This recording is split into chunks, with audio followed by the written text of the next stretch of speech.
Hi, it's Kyle Koeberlein with Bluegrass International in Georgetown, Kentucky. I've got a treat for you today.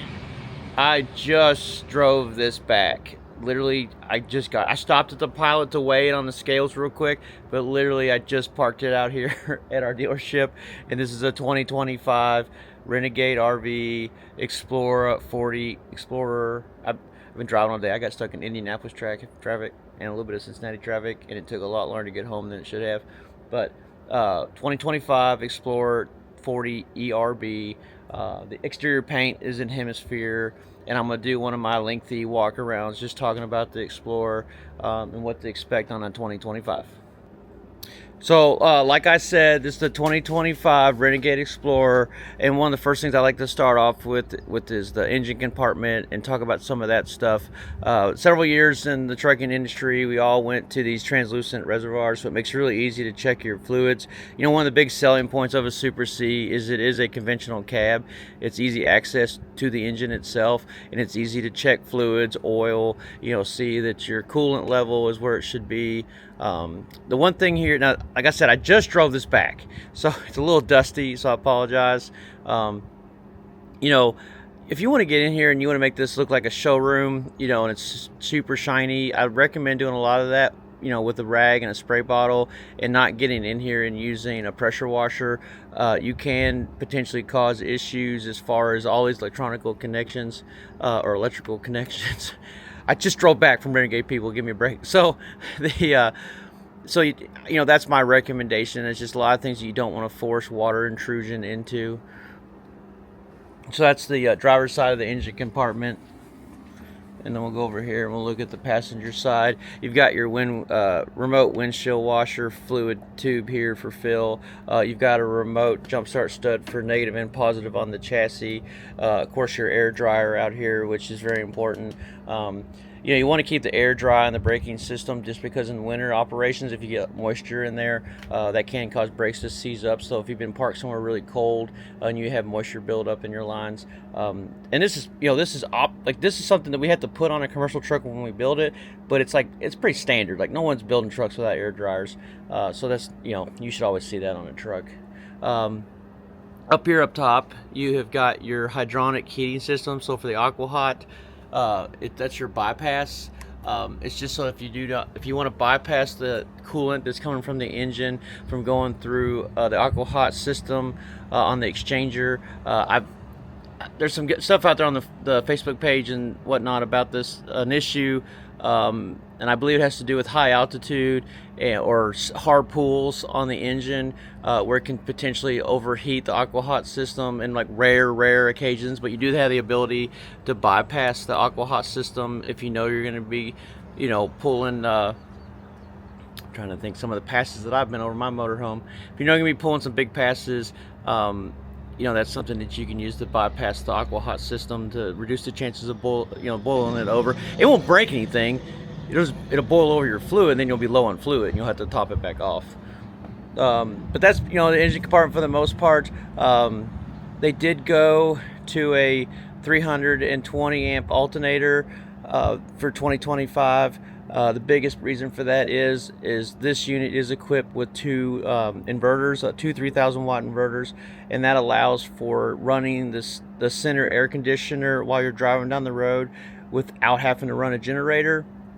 That is awesome, because if all you're trying to do is run an air conditioner, that would require you to run your generator in most cases without the second inverter. It's just really nice to have that feature. A lot of the generators are usually located behind the rear axle, which we'll go over that. It's an area that when you're driving down dusty roads that you are sucking a little dust in your generator, dirtying up filters. So anytime you can minimize running your generator while driving, that's obviously ideal. So one of the big things or features about the Explorer is power to weight ratio. I stopped over at the CAT scale across the street. 3/4 tank of diesel. So the 120 gallon diesel tank's got about 3/4 tank of fuel in it. I was not sitting in the motorhome when it was weighed. There is no liquid or anything in the black tank, gray tank, or freshwater tank. Obviously, there is no personal items in the coach. No, just it's nothing loaded. It's empty. It's an empty coach. When I weighed it, it was 34,620 pounds. The GVW of this coach is 41,000. So you have a little over 6,000, at this point, 6,380 pounds of payload. That's a lot. Even if you had a full tank of water, full tank of fuel, and a really big driver, so or your whole family, you got lots of payload. So I talk about, power to weight ratio. This thing is insane. That's a Detroit diesel DD13, 525 horsepower, 1850 foot-pounds of torque, and the unit weighs, like, if you grossed it out, 41,000 pounds. If you look at a semi truck that we sell over here, more than likely that sucker's rated probably for 450 horsepower, 1650 to 1750 foot-pounds of torque. So, and that guy is gonna, let me get my arrow right here. That guy is gonna gross 80,000 pounds going down the highway. There are some applications and customers that run less than truckload, but 80,000 pounds and has less horsepower and torque than you would in an Explorer. So not once did, of course I was just coming down from Renegade to Kentucky, but not once did I ever get below, obviously I slowed down because the speed limit sign said to slow down, but if I could run 75, it didn't matter what hill I was running 75. You pull a 20,000 pound trailer, you're gonna run 75 if you want to. So the key on the Explorer is, you get to be like, man, my power to weight ratio is absolutely insane for the most part. So on the fender here, you can see one of the bullet cameras, which feeds to the dedicated camera up there in the hanging down behind the collision mitigation box for there's like a camera system. And the front bumper, this is your radar for the collision mitigation system, and of course your adaptive cruise control. You got another bullet camera on this side of the hood. Of course, LED lights. This is your Michelin front tire. What I always tell my customers is when you're looking at any of these Renegades, for the most part, whether it be a Valencia, Verona LE, Explorer, so on, these are commercial. This is a semi. Like, if you come buy this from me, I'm like, hey, congratulations on your first semi truck, because what you're buying is a semi truck. So these are commercial trucks. This is literally a Freightliner Cascadia semi truck. Normally this would have a fifth wheel in the back of it, hauling a big semi trailer with goods in it, and we've turned it into a badass motorhome. Or Renegade has, I guess. I'm the dealer. But so this is a commercial truck. So if you have a tire blowout, which I just had a customer have a tire issue that I sold to. I was talking to him on my way back from the Renegade today on the phone. He told me, hey, I was coming back from Colorado and had a tire blowout. And he actually told me he was very surprised on how well the rig handled with a tire that was blown out. And what's funny story is what my point of my story is here. When you have a tire issue or any kind of chassis related problem, you need to get towed for whatever reason, you want to look for commercial truck type people to do that. So a commercial truck towing company, a commercial truck tire change place, a commercial truck dealership that changes oil and all those kinds of things, because one, you'll get way better service, more than likely will be more cost effective than what like an RV place is going to be. And on all honesty, the commercial truck people they're diesel people. So when it comes to servicing, they're going to just do a better job, probably make less mistakes, and that's what they do every single day. And truck dealerships, most of the trucks that we work on are hauling some form of a good, so like raw chicken or whatever it may be. We can't keep them for months. That's impossible. The country would shut down. And so when you take your RV to a commercial truck dealership, the mentality really is turnaround. It's just the way we operate. It's the way our minds are built at the commercial level of trucking, is that, on average, we try to have a dwell time that's 48 hours or less, meaning that from the time a truck shows up at our dealership and the time it leaves, on average, is less than 48 hours. So it's, because we got to get trucks back on the road. So, if you need a tire problem, reach out to a truck tire repair facility. Funny story about the guy that was coming back from his trip in Colorado is that he actually had a mobile tire guy, a road service guy, behind him when it happened, and he pulled over and actually stopped and said, "Hey, I don't have your tire that you need, but our shop 7 miles down the road will have it, and we can, we'll come back and we'll take care of your tire issue for you." That ran him with tire, and he needed a wheel. He tore his wheel up too. So tire and wheel, of course, switching it all out was around $1,100, $1,200. Very reasonable. That's a very reasonable tire replacement on the side of the road, and I'm sure it was done pretty speedily as well. Up there, you've got your look-down mirror. Of course, you've got your flat glass and your convex mirror, which is great, so you can see down your kind of like you can just see really wide along the truck or the RV. Your flat glass is power, so you can control those from inside the truck from the driver's seat. This is your blind spot radar, so when you got somebody beside you, it'll pop up yellow on the pillar up here, and then if you're trying to have your turn signal on and there's somebody in your blind spot, it'll actually blink red, and I believe it buzzes at you too. I'm a mirror driver, so I didn't really pay too close of attention, but it definitely is red when there's somebody next to you. When you're trying to use your yellow, if you're just driving down the road. If you're trying to use your blinker to get over, it actually will be red. One of the options that we ordered on this coach was the spray liner in all the cargo boxes. Believe it or not, when it comes to rust and corrosion, like in the cabs of trucks and stuff like that, most rust actually starts from the inside out and not from the outside in. Everybody would, and the reason for that is because a lot of times you have stuff in here that's rubbing against the floor, the carpet's chafing, and then moisture, and then you get rust, right? On the bottom of the box, it's just getting hit by dirt and stuff, and nothing's actually like chafing against it. So believe it or not, most things that rust from the inside out. So obviously why we opted for the bed liner. Renegade does supply an airline hose that you can use on the air truck on the other side if you need to inflate tires. Renegade does build these boxes in-house.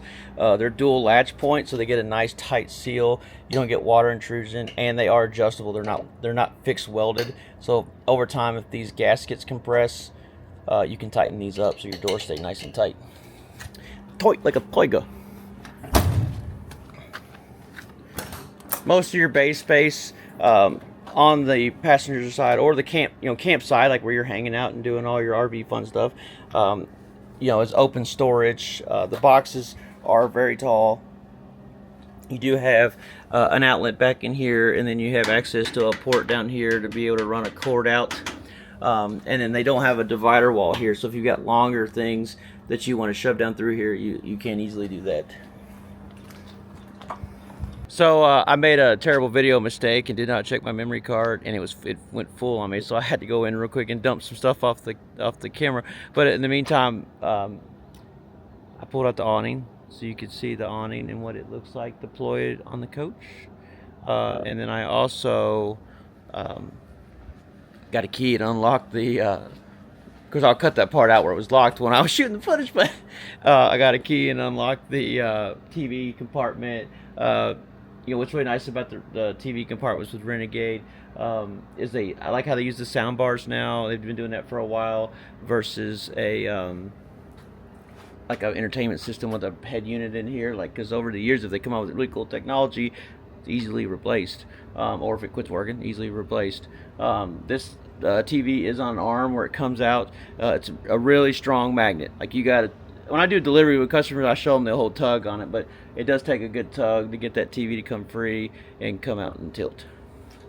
So you saw how the first couple bays were storage, and then the bay right underneath the TV is where the Aqua Hot 450 system is. That is your hydronic heating system. That is where you get your instant hot water, and that is also what is your heating system for the coach. As far as it's kind of like a radiator system. It pumps the glycol through the radiators, and then there's fans that blow that hot air across those radiators and of course heat your coach. The huge advantage to the Aqua Hot system on the heating side is it provides a very quiet and very even heat throughout the entire coach. The Aqua Hot 450 system is dual zone, so you can heat the rear and front of your coach at two different temperatures. The biggest thing about Aqua Hot is use it. Like, use Aqua Hot system. You will have problems, I promise, if you let this sit for 6 months and don't use it. Because diesel fuel goes through a burner. Diesel fuel is gummy, it's sooty, and the last thing you want to do is let it sit. No different than your diesel generators. You want to use them once a month. Use this once a month. Create hot water, heat your coach, do whatever you got to do, but actually use it. Another thing about Aqua Hot is, if you ever do, have them serviced once a year, don't service it at the end of the year and put it in storage and then go to pull it out in March, and it's because it's sat, and you got a problem. So obviously, put it in storage, pull it out in March, and then service it before you go on your first big trip, and then use it every month until you put it back in the storage again. If you do storage, I know several of you guys all have heated buildings and other options, but you get the idea what I'm getting at here. If you have to have your Aqua Hot system worked on, use a Aqua Hot certified service center. Don't let some, I'm not saying there ain't guys out there, but rule of thumb is, don't let some RV maintenance guy who's not certified try to work on this, because there are special tools for making sure that stuff is calibrated correctly, like dosing your fuel, certain sensors. I'm actually in the process of taking the Aqua Hot service training. I have no intentions of being an Aqua Hot service technician, but a lot of you guys call me, especially customers I sell to, call me on weekends, which I'm all about being helpful. I RV myself. It's nice to have somebody call. You call me on a weekend, you text me pictures. I've got this issue. I'm just trying to increase my chances of being able to actually help get through a problem. A lot of times when we deliver these brand new, one of the most common problems is air in the system. And so as you use the Aqua Hot system over the first 6 months to a year, it's possible, not always possible, that this will burp air, causing this level to drop on your glycol. If it drops, it has a sensor that tells the Aqua Hot system not to function. So that it could be as easy as adding glycol to fix your problem. The shutoff valve up there on the front, if you boil it over, this is where it's going to boil over and go out the coach, which will make it drop and not work. It's just a matter of putting glycol back in it. That dang truck driver. They used engine brakes going down this little 2-lane for whatever reason. I have no idea. The guy's going like 10 miles an hour. So the glycol is going to drop. So this is the number one thing to watch. There is a float sensor in there. An interesting thing, on that service training I learned is, like, in here you have heat exchangers, which exchanges the heat between the glycol and your water, for instance, hot water, the coolant from the engine, over to the glycol. There's an exchanger for that. And so what I learned, though, is they want this glycol to be between 35 and 50%. So in my mind, I'm thinking, like, well, heck, I want it to be 50%. That way I use more glycol and way less chances of it freezing. Well, at 35%, this is good to minus 50. I don't know which one of y'all yahoos out there is going places it's minus 50, but good luck to you. So, at minus 50, that is way more than enough, I would say, for most everybody. There might be somebody out there that likes to go Eskimo and ice fishing, but most of you, if it was me, I'd be chasing 70-degree weather all the time. 50 is cool too, though. But so your glycol, so 35 to 50%. Well, what I did know and learned recently, because I love learning things every day, is at 35%, it'll work down to minus 50, not to freeze. But the higher your glycol percentage, glycol does not act as a good heat transfer fluid. So what you would see is, if you go to 35% glycol versus 50% glycol, at 50% glycol, your hot water will not function as efficiently, because this is going to have a harder time transferring that heat. So ideally, you want to be closer to 35%. Learned that just the other day. But that's mainly the big gist of your Aqua Hot system. There's people that talk bad about them. There's certain systems that have a little more issues than others. Aqua Hot's working through a lot of that. But the biggest key is just the servicing, just keeping it running, and being more proactive, and you will have far less issues with Aqua Hot. And they are awesome systems to run and maintain. A lot of people speak very highly of them. Of course, your windows are all frameless. They tilt out, so if it's drizzling, you can still use them. You got keyless entry on the outside. Of course, an exterior grab handle on your door. They put some of that protective film around the door handle so you don't scratch it with your hands and stuff like that, which is really nice. All your slides. I mean, if you don't have awnings over your slides, that's like #1 red flag on a cheap motorhome or RV. Like, if they don't, like, you should always see this on a nice motorhome. I would not have an RV trailer. I mean, if it's a trailer, not have a trailer without awning covers on the slides to keep snow and all that kind of stuff coming in. Now, there are some different slide mechanisms on some super high-end motorhomes that don't require them, but in most cases, you want an awning cover on your slide. Of course, your rear tires. You know, if you look, of course, you got docking lights here when you're backing into an RV park. Here, this will be a funny little story for you. So, if you look underneath the coach down there, oh no, there's water. Oh no, there's water dripping out from underneath the coach. What's wrong? Well, that's AC condensation. And so the reason I went to Renegade recently was not to go pick up this motorhome. Is I have a customer that bought an RV from us, and they wanted to do a factory tour, and we planned it around their coach being in production. And so we were doing the whole spiel, walking through the coaches, talking about all the benefits and stuff like that. And one of the big benefits to the Renegades is that they have condensation pumps on the air conditioners, and it is plumbed underneath the coach, which is why that water is dripping underneath, because right now the center air conditioner is running inside the coach. Well, that customer was hilarious. Him and his wife were absolutely awesome, amazing, and he just had an awesome personality, and he was like giving me sales tips, which I loved. It was great. And he's like, man, the next time you're telling somebody about like the fact that the AC units are plumbed under the RV, he's like, you got to mention that, you know, nobody wants that cascading water. You said I got to use that cascading water coming off the side of your coach, causing black streaks or dripping down next to where you're sitting in your camp chair. So no cascading on the Renegades, all plumbed to underneath.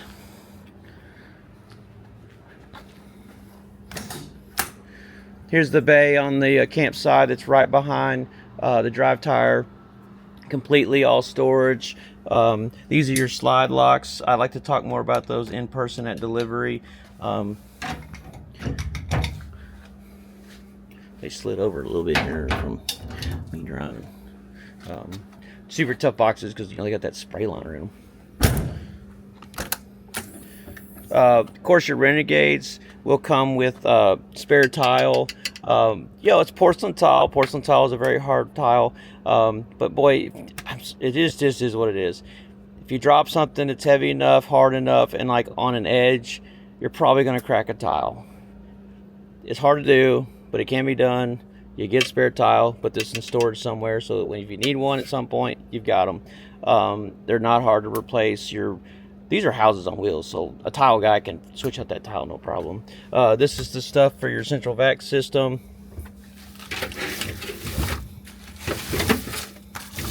And then, of course, these are your air connections for the rear if you're doing like an air brake trailer. That's uncommon for most, but you do have those if you need them.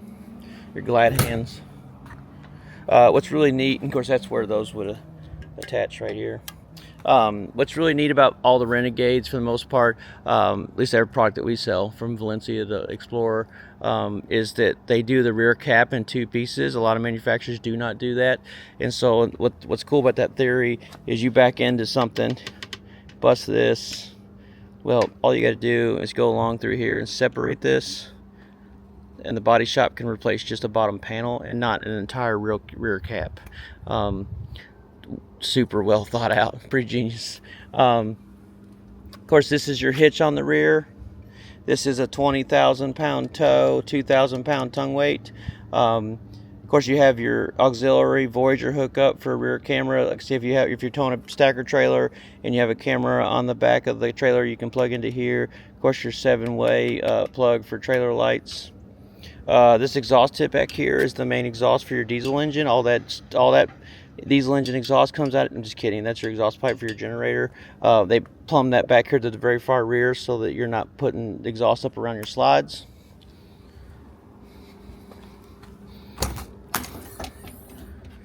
The back farthest on the utility side of the coach or driver's side is where you have your 50 amp shore cord, of course your surge guard and transfer switch that's in here. You do have an outlet back here. This is a power reel Renegade dust supply, 50 amp to a 30 amp. The biggest thing to understand about your 50 amp shore cord is the fact that you're not actually supplying just 50 amps to your coach. You're supplying 2 lines to the coach that are 50 amp each. So you're actually giving your coach 100 amps of usable power, which is 12,000 watts. So you have way more power than you could possibly need for everything that's on this coach. They're so well insulated that you're not like, it's not like a cheap made fifth wheel where they got all these AC units on it, which, I got all these AC. Well, they got to have all those AC units because they're not insulated very well. And they need that to be able for the thing to even remotely come close to keeping up with the, the heat outside. Not the case with a Renegade, by no means. So to keep in mind, you have 2 legs that are 50 amp. So if you use a dog bone that goes down to 30 amp, you've only got 1 leg that's coming in that's your 110.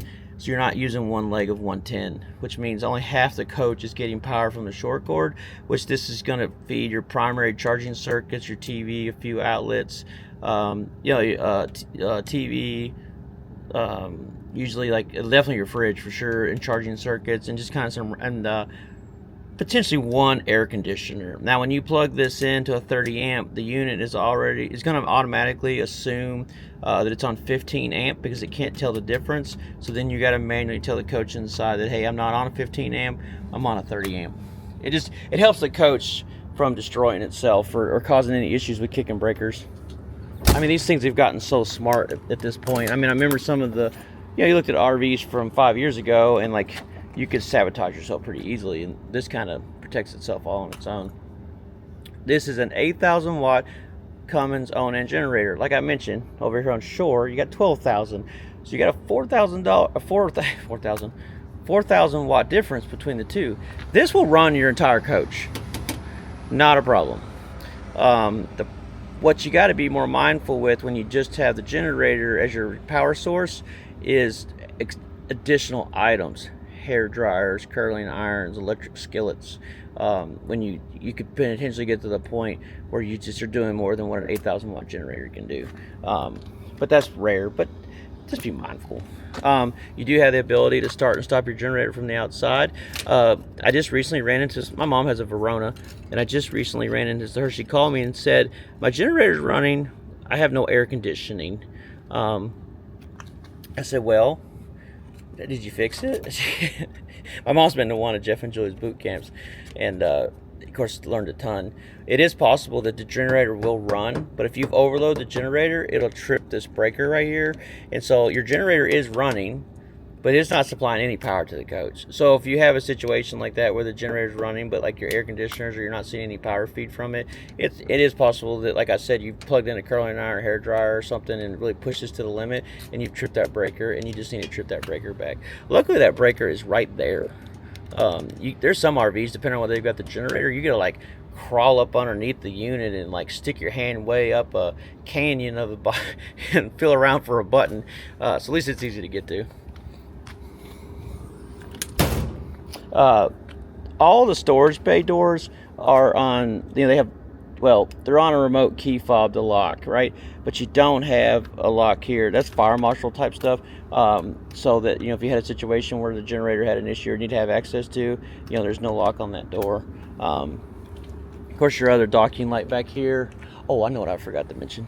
So if we look at the back of the coach, that's your dryer vent, because your dryer is in the rear of the coach in the rear bathroom. This is a 40 ERB Explorer rear bath is what that stands for.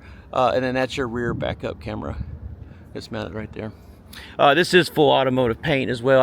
I kind of like forget to say some things because it's like I just assume everybody knows, but then I got to remember too that there might be somebody looking at this video that doesn't know. Like they sold their house and we're gonna be full-time motorhomers, which is totally my plan for retirement. So I got to remember to kind of step back and touch on a lot of the details. Full automotive paint, just like painting a car. All that graphics is paint. There's no decals to peel and fade in 5 and 6 years. This coach you keep it waxed a couple times a year. Indoor storage, obviously with anything, is always going to be the best. Will look beautiful for a long time. This down here is the exhaust tip for your Aqua Hot system. This is the exhaust tip for your main diesel engine. It's flanged like that because when the engine is in regen, exhaust temperatures can exceed 1,000 degrees, then that helps disperse the heat so you don't have a concentrated heat coming out of there. This is your control bay. They cut everything in with water jets as far as the labeling goes. You got a black tank dump, your gray tank dump here. Renegade makes it super simple. You have a lever down here, and all that, you either flip it between I want to fill my tank or I want to go straight to my city water to feed my faucets inside. You do have a black tank wash in the black tank. Here's your cable access for, if you're in an RV park with cable TV. Your hose reel, your water hose reel to hook up to city water to fill your tank is on an electric hose reel. You just pull it out and it'll reel back in. Renegade has switched to these clear water filters. The water filter is not in there at the moment. And we typically don't put water filters in them until the customers take delivery. When we test the units, we just filter their water right before it goes in the hose. That way we're not putting any contaminated water or anything in people's coaches. The little wrench down here is so you can, that's for taking off the water filter if it's too tight. And then your screw out here to run a hose out if you need to, like your reel here. This is a low point drain, but it also works as a spigot. This blue curly thing is a water hose, is all it is. And then you have a low point drain here. This bay is also heated. So in winter areas, if you need to keep anything from freezing, this bay can be heated with the Aqua Hot system. This has the sea level system on it, the sea level 2 system, which is way more accurate than anything we've had in the past. They've been using it for a few years. We can see our battery voltage, we can see our fresh tank level, gray tank level, and black tank level. There may be like a hair bit of water in this coach. I mean, I'm talking like a few gallons, like where they've tested some stuff from the factory. Just because, but you can see on here it showed all empty. I mentioned that because I talked about earlier about how we weighed it and everything. Oh no, why is that not unlocked? I've got keys, no worries. Oh, hold up. I forget. So the storage bays which are really not used that often, that have your gray and your black tank in them, you do have to use the key to unlock those. And it's because it's a different type of latch system. It's still dual point. But this is your black tank on the right hand side, 75 gallon. That's your gray tank on the left hand side, 75 gallon. This is where you can connect up your sewer hose and then run it across. There's also a cool hack where I tell people to put a clear fitting here, and sometimes I'll put it on for people.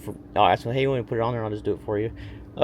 You can put a clear fitting here. An extra gate will actually fit right here, so you have another stopping point for sewer water. Over time the gate cables can get stretched out and you get a little bit of leakage, and we call that the poop drizzle. Like, poop drizzle, right? Everybody loves some poop drizzle, everybody loves a stinky slinky. Your stock factory stinky slinky is right here. So it's another stopping point to stop that poop drizzle. And then where you I'll say poop drizzle one more time. So where you get that clear fitting, you'd be able to see your poop drizzle, and you'd have a stopping point here, additional stopping point, and then you have a 2-foot hose that curls up in here, and you put a cap on it, and so that when you actually want to dump your sewer water or hook up to an RV resort, you just unscrew this, you run your 2-foot hose out here, it'll come up and around right here, and then you can hook your longer hose to it and run it to wherever it's got to go. That way you're doing no connecting or untaking caps inside of the bay. It's all done on the outside at that point.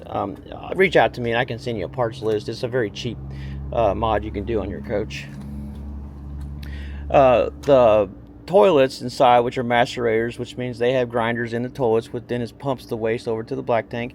There's a 50% and 100% sensor mounted on the tank, and those sensors are dedicated to the toilet, which tells the toilet, it'll give you kind of like a yellow warning that you're at 50%. When it hits red, it'll only flush so many times and then it'll stop. There is a bypass function on that, but it's kind of a helping point of knowing, like, basically telling your toilet not to work so you don't overflow your tank. The wastewater that's going into your tanks is slip seated, so it is possible that if you overfill your tanks, that the sewer water with pressure will back out, and it'll be all in there, which is no bueno. So you definitely want to be mindful of not overfilling your black tank. I like to tell people, like 50%, and then start thinking about dumping. because you don't want to just you never want to keep your black tank open all the time, because you'll end up with a buildup in there that potentially can harden and you'll just never be able to get it out. You always want to add a bunch of 3, 4, and 5 gallons of fresh water to your black tanks before the initial first use, just so there's some water sitting in here for your waste to be dumping into and slosh around and stay nice and free. You know, a lot of I hear Renegade users are not using chemical because odor's really not a problem because of the macerator toilets pumping it to the tanks, versus like a lot of your other RVs, you know, where the toilet sits right here and then it just dumps straight into that black tank. And so the only thing between the stinky doo-doo in here and the inside of your coach is a valve on the toilet, and they can, you know, you get a little gas leakage. In this case, your toilets are literally somewhere else in the coach, like in the back, and then it's pumping it through a 3/4 inch line and bringing it into your tank. So odor is really a minimal problem. I still recommend putting chemical in the tanks though. Of course, this is your gray tank. The way those sea level sensors work is it's like a long strip. I'm not sure where they're at on here. I mean, I don't know everything. It's a long strip on here, and then so it's got like an incremental level indicator, and it's on the outside of the tank, and it's very accurate. It's not a probe system. That was one of the issues that Renegade was having, or a lot of RV manufacturers have over the years, is they use these probe systems, and doo-doo and paper or whatever else starts kind of getting caught up on them, and you get false readings. You know, the tank will be empty, but yet it'll say it's 33%. Well, it's not 33%. And it was always, you know, a lot of times it was the 33% because, you know, a lot of people would get to like on their black tank to about 33.5 and like a dump, right? So it was never the 75% sensor, because you never really got your tanks that full to begin with, but your tank would never read any less than 33. Oh, here, one thing I'll point out. So these are cable mechanisms. I know some people will add the aftermarket electric gates. What's something we can do here? That's not a problem. Or I'm fine with the cable systems personally. It just depends on the person. But these do stretch with time, just like a cable on a bicycle. If you bike ride and you get your derailleurs and stuff adjusted and shifters adjusted, there's a little set screw in here, which this is another reason why it's really nice to have that other stopping point up here, is because, you know, if you're messing with this and you accidentally release some doo-doo, it's getting stopped down here. So you have a control point, but you basically just release this set screw, and then you can adjust this so that the gate's getting pushed all the way closed with the cable stretches over here too. Not uncommon, but also an easy fix. I've fixed that for free for customers at RV resorts if they're close by. Not a big deal. All right, this coach was ordered with the option for a second 3,000 watt Victron inverter. And the reason that is so cool is because with the second Victron inverter, you can run one of your air conditioners. I think this is a no-brainer. Inside, go back here to where's the thing? I have the same system on my coach. So you've got two Victron inverters in here. They're 3,000 watt. If you're hooked up to shore power, and the time it takes for these to switch over to use the battery power, I mean, it's like milliseconds. So I mean, you got 6,000 watts of just inverter power.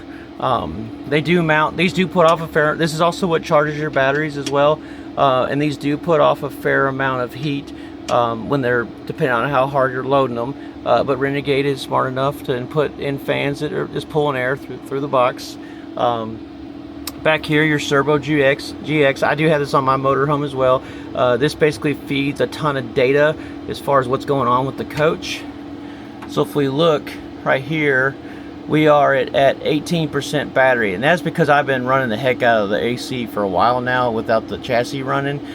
If the motorhome is driving down the road, it's actually going to put off enough power. The alternator will actually put off enough power to maintain and even charge your batteries a little, even if you are running that air conditioner. And you'd be able to see that here. And I can kind of explain that later, but you know, you're like right now we're using 369 watts of DC power. This is not necessary. This is definitely a nerd thing. You know, but it's nice to know, like, you know, that front air is running. We're using 1,544 watts of power. We've got 14 watts of solar. I'm parked in the shade right now on the side of the building. So we've got 14 watts of solar. By the way, the three 200 watt solar panels are now standard on Explorer. You get that no matter what. So 1,400 watts of power, or 14. I just drove along day to day. So 14 watts from solar right now. And of course, you know, our current status. And then this would be your shore power coming in if we had the generator running, or if we were hooked up to shore on the amount of watts it's actually coming in. So it's pretty cool. Like my personal opinion on this, you keep an eye on this for like the first initial use of your RV, like a few weeks or, you know, first couple trips. And what you're doing is you'll learn how long you can go, and then you'll never look at it again. I mean, like that's kind of how I've gotten. Like I just know if I pull into a Cabela's to sleep for the night, I know how long my air is going to work before I got to, you know, do something about it. This is your Victron charge controller up here. Super efficient. Yeah, I can't highly recommend these components enough. Just super reliable, well known. Let's see here. So this is the farthest most accessible bay. This is what has your batteries in it. This is your battery isolator. It isolates your chassis batteries from your coach batteries. That way if you do run these batteries all the way down, it's not drawn out of these, so your coach will still start. There is a e-start function where you can tie the two groups of batteries together, so if these are dead, to be able to start your generator to get charging going, or to be able to start the chassis. There's your air fitting for your air supply off the chassis. That's the air tanks on the coach for the braking system. If you're going to use this to inflate stuff, I do recommend having the engine running, because you know, that compressor that is supplying that air is engine mounted. Whew, run out of air here. Need some air compressors. One thing to keep in mind with the Victron stuff and all that battery monitoring, you know, systems, is if you do add any accessories to the coach, like under lighting, like on the coach, you need to make sure that your negative is going through the main bus bar that is connected to the Victron system, so that it is keeping track of that wattage that's being used, because the state of charge through the Victron system is not based on the voltage level. It's based on the actual watts that are coming and going, so it is constantly measuring that. We did order this I think it's a no-brainer to order these coaches with lithium batteries. The first option is two I call them GC3s, because that's what GC3 H's. H stands for heated. So these are internally heated batteries. You know, that was the downside to lithium for the longest time, was they don't like cold weather. They do not like to function below 0. They don't like to charge below 30. So they can actually use their own power to heat. And like the new batteries have battery management systems in them that with thermostats that like heat them just enough so they function, and you're not just excessively wasting energy. So, I mean, lithium to me is only, I mean, even if you're not a big boondocker, but you just want to be able to drive down the road and use your air conditioner, to me, this is like a no-brainer. Like, at least get this. And then, like, if someone buys this coach and they want to have lithium out the yin-yang, it's no big deal to, like, order a battery tray and chain in more GC3s. I mean, these are 270 amp hour. Man, y'all making me do math on a pretty long drive. 540, so 540 amp hours. I've got 4 of these on my coach, so I'm running 1080, and that'll get me through a night running an air unit. Like if I stay at Cabela's or something, as long as the temperature is reasonable, like, you know, 75. You know, haven't really tested it at 100 degrees. I'm not, you know, but I still think it would get me there. Anything else in here I need to mention? Yeah, like here's that right here, just so you know, that right there is that bus bar, and that's the it's a Victron component, I can't think. That's what is monitoring every watt that's coming and going. So you need to make sure whatever you add to this coach auxiliary wise, or you pay somebody to do something, that negative is going through this. You can't access this area of the coach. There's a jack, and the fuel tank actually comes back through here on the Cascadia chassis. It's a 120 gallon fuel tank. It's easily accessible. Of course, your def is right behind here as well. Up here, that is your vent behind your microwave, so it is ducted outside to exhaust steamy noodle water. It does latch closed, so that if you have it in storage, you know, bugs and stuff aren't coming in your coach. So just keep in mind that if you're going to use that for venting, that you'll need a small ladder or something, or maybe if my little pointer was long enough, you know, you could pop those up, and so that can push open when the air is blowing against it.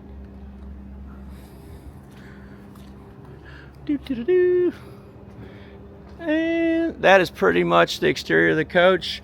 I'm pretty sure on this unit, the in-motion satellite is probably the tallest thing on the coach. It's right there. Your wine guard on the 25 units is also capable of doing 5G internet.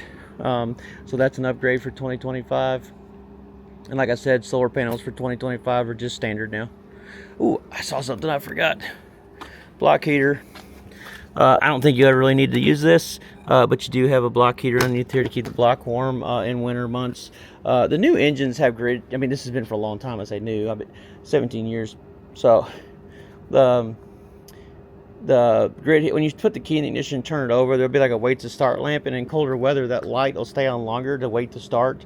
And that is because there's a grid heater in the air intake, and it's heating up that air so that when it sucks air into the motor, it's an easier start. But I mean, if you're like one of these Arctic customers and you're going to be in the single digits all the time, or and you got easy access to it, I mean, it doesn't hurt to plug your engine in to keep the block warm. And we will I mentioned the radar down here. Up here you can see, so the collision mitigation systems today are super accurate, kind of compared to the early generations from many years ago, because it's not just radar driven. It does actually have software and camera systems that are also used in recognition. Like one of the stories you always used to hear early in the collision mitigation days was truck bumping the brakes, a guy going down a steep hill and approaching a bridge, that it would look at and see that bridge as a obstacle or a car in front of it.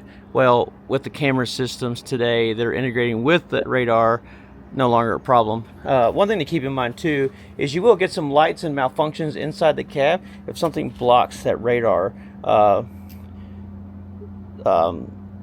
mean, the most common thing I have seen is, like, I have driven some of these units when it is snowing coming out of Indiana, and if you get slushy, icy snow that builds up on here, eventually it will disable the system. It doesn't like make it unsafe to drive. You just lose like adaptive cruise control and your collision mitigation stuff, which is an optional thing anyways. But it's just a matter of stopping and cleaning it off if you need to. Another view of your awning from here. One thing I forgot to mention is this coach is equipped with air disc brakes, which is an advantage over your drum brakes.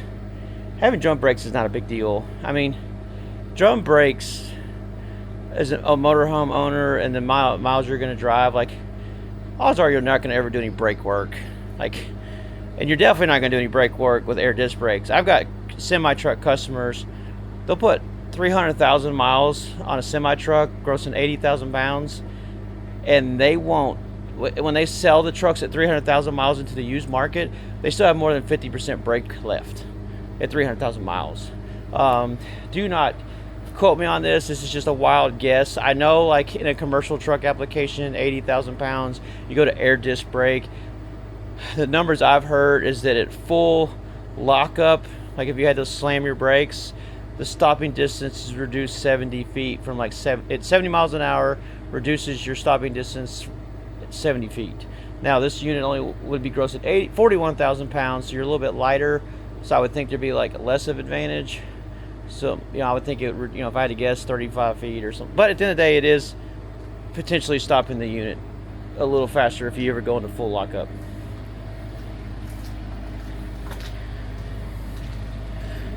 We're going to enter into the coach here. One of my favorite features about Renegades in general is the understep storage for shoes. That's, to some people who've never owned an RV, that might sound silly, but it's like, own an RV and like figure out where you're gonna put shoes at. Like, it's one of my biggest headaches. It's like, okay, where do I put my shoes that are, it's like out of the way? So literally stepping into your coach, you can slide your shoes off underneath the steps out of the way and then walk into your coach to keep it nice and clean. Right by the door, you've got your battery disconnect switch. This is the main disconnects for the coach. This is your entry step override, meaning that when you turn this override on and you close it, open the door back and forth, the steps aren't going in and out every time. Like you're parked, you don't want your steps just going in and out. And then right here, you've also got your e-start, and that's how you tie the two groups of batteries together. So if you need to jump start the generator or jump start the main diesel engine. To the left, you've got your first touch panel. The way to look at these are just wireless remotes that are mounted to the wall. So when you click this button, it sends a wireless signal to the Firefly system to do stuff. So, you know, this is not by no means hardwired to anything. This is a multiplex system. It's a wireless remote. That way, what's the advantage of that is you can control multiple features from multiple locations. So like for example, if I'm walking out the door and I want to make sure I haven't left any lights on anywhere, I can just hit master off and the whole coach goes dark. Or I can walk in and I want to light up my whole coach, I hit all on and all my lights come on. Down here to the bottom left, you've got your breaker panels.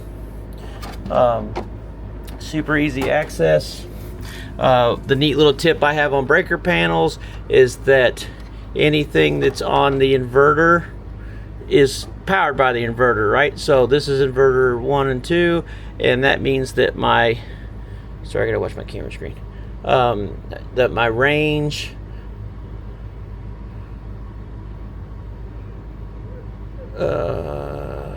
hold on here, this is one of the first ones. That's inverter input. So this is inverter input up here. So this is inverter input or output down here. So inverter 1 and 2, it's on this output for this panel, which means that it is feeding the sofa slide out, the vacuum, the bath GFI, the refrigerator, the front air conditioner, the rear slide out, the microwave, the box receptacles, the kitchen GFI, and of course your AV, TV, and subwoofer. So that's, by looking at this on your inverter output side, you can easily tell what everything that'll run off your inverter. Whereas everything that's up here in this upper panel requires to either have the generator running or hooked up to shore power.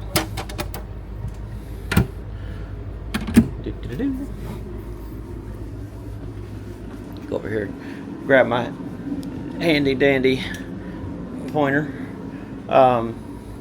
So right inside the door here, you've got this massive storage closet to hang your jackets and put your cool stuff you take with you as you go out the door. I try to make these videos somewhat fun, you know. You've got a storage compartment above the door with an outlet in it. We'll just work our way around. This has got the fold-out couch in it that makes a queen. The windows are 6 inches wider for 2025 model year. These windows on the side slide up and down. That way when you're pulling your slide in, if you have a window open, you don't catch it and rip it off. But these that are facing outwards do tilt out for ventilation, even if it is raining some. Another one of your Firefly systems control panels here for turning lights and stuff on. Of course, you've got your storage compartments up here. You got tons of storage. I mean, one of the things, like when we have Class A motorhome people and they're coming over to the Super C realm, which welcome aboard, but they, you know, they go, I'm worried about my storage. Well, at the end of the day, when they finally come and they're making the switch that day, like we're trading in, we're taking their trade as a Class A, and like, you know, we got outlets up front, so like park and plug up, turn your air units on, we'll park your new unit next to it, and you can just transfer stuff back and forth. People go to find out it's like storage isn't a problem. And then 90% of the time, they find a whole bunch of stuff they don't even need to have in the RV to begin with. I'm guilty of that one. I know there's stuff in my RV I don't even know that's in there, probably. Time goes by and you forget. Of course, your dinette. The dinette does have storage below, which houses the cushions to turn this into a bed. But you can take those cushions out and use that for storage if you have no intentions of using the dinette for a bed. The biggest thing about the dinette is that when you're putting it in the down position to turn into a bed, it is by far easiest to push in the middle of the table and push it down versus trying to push on the edge of the table and it binds up, right? Binds up because I'm tilting it down. So push in the middle, it goes straight down. Up here, You've got storage and of course some of your componentry.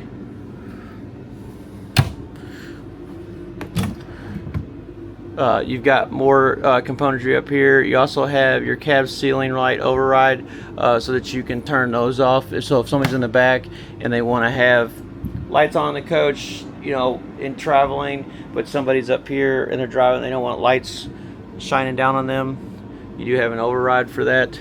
This is also where you turn your power antenna for over-the-air TV on or off, and your whole house Wi-Fi, which I said is 5G capable in 2025.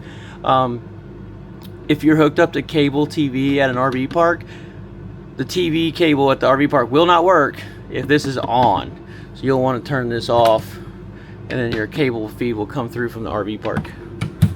You do have a control panel here for your leveling system. I'll do cab at the very end. Up here you got more storage above the driver's seat. You have a residential refrigerator. Literally the same thing that's in your house. If you ever have an issue with it, you call your appliance repair guy and say, I need my fridge worked on. If you tell him that you're an RV, I don't do RV refrigerators. I'm like, dude, it's the same fridge that's in my house. Like, it'd be in my house. Like, it's a residential refrigerator, Samsung, blah, blah, blah, blah, blah. By the way, one thing I forgot to mention, the refrigerator will go through the door and would go through the door on older model Renegades. You know, you take the doors off the unit if you ever want to switch out a fridge. But for 2025, the door is 2 inches wider. So it's even that much easier to get larger stuff in and out of the RV. Not that that's like super common occurrence, but you do have a wider door. Right next to your fridge, you've got this cupboard space with sliding drawers. All the cabinetry is hardwood maple, and of course I forgot to touch on the fact that this coach, the decor interior is Denali, and the cabinetry, oh man, what is this? This is the Rockport. This is the Rockport cabinetry. So Denali interior, Rockport cabinetry. I mean, this coach is beautiful. Porcelain tile floors, Corian countertops. Your drawers are dovetail construction, soft close. I mean, I am not making this, and Renegades in general, but I mean, I'm driving this thing back from Indiana or even a Verona or Valencia. These things are so well built. I mean, nothing rattled, nothing squeaked. I mean, it's a solid ride. Renegade, a lot of manufacturers like to build their RVs by putting like all this stuff in them, cabinets and just whatever, and then they put walls around it.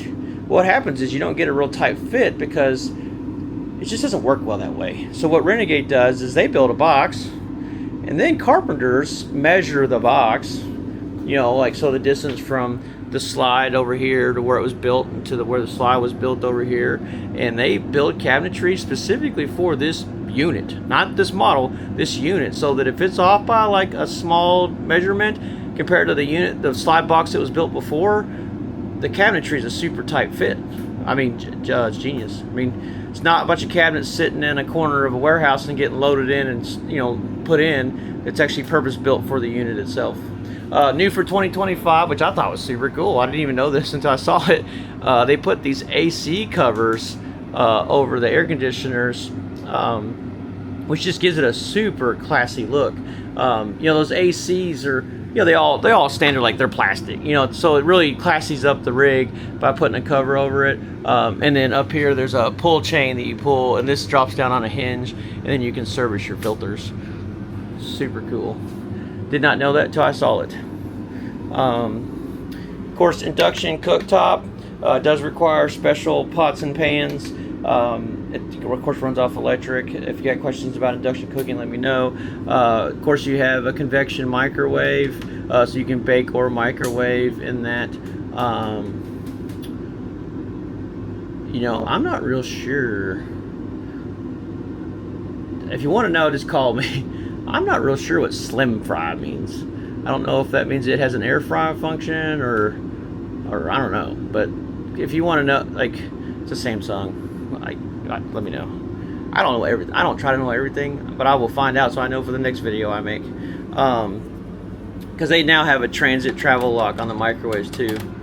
Of course, your sink which is stainless single basin, which, I mean, my RV had a double basin in it. I changed it out to single basin. It is way more user friendly that way. Of course, your faucet. You have your TV here, which is a smart TV. It does come out and rotate on a bracket. It also has storage behind it. You know, that's a great place to, if you travel with a gun safe, for a place to kind of hide things more out of the way, and not, you know, a place that you're not using a whole bunch. That's a great place to stash a safe and whatnot. You do have a sound bar down here, which there is a subwoofer mounted in the cabinetry. And then this is your entertainment bay right here. So you have an HDMI cable, and of course where you would feed a satellite box if you're going to do that. The HDMI cable does feed the outside TV and the inside TV, so it's going to mirror. So if you're running off a satellite box and you're watching a sports game, or man, my wife's been watching Bridgerton. I can't believe that. But if you're, it'll show up. Don't rat me out on that. But I can't get into it. But the yeah, it'll broadcast on the inside and the outside of the coach, mirroring the same thing. Of course, we'll go down through here. And I apologize, I'm going quick. I don't try to go like blah blah blah blah blah blah blah blah blah blah blah blah blah on my videos. Like, let's get to the point. You guys want to know the facts. So, you know, to get storage down here. Got storage below the TV as well, and those long cabinets. There's that subwoofer I talked about. They mount it down there. It could be moved around too, because this is wireless and has to have an outlet.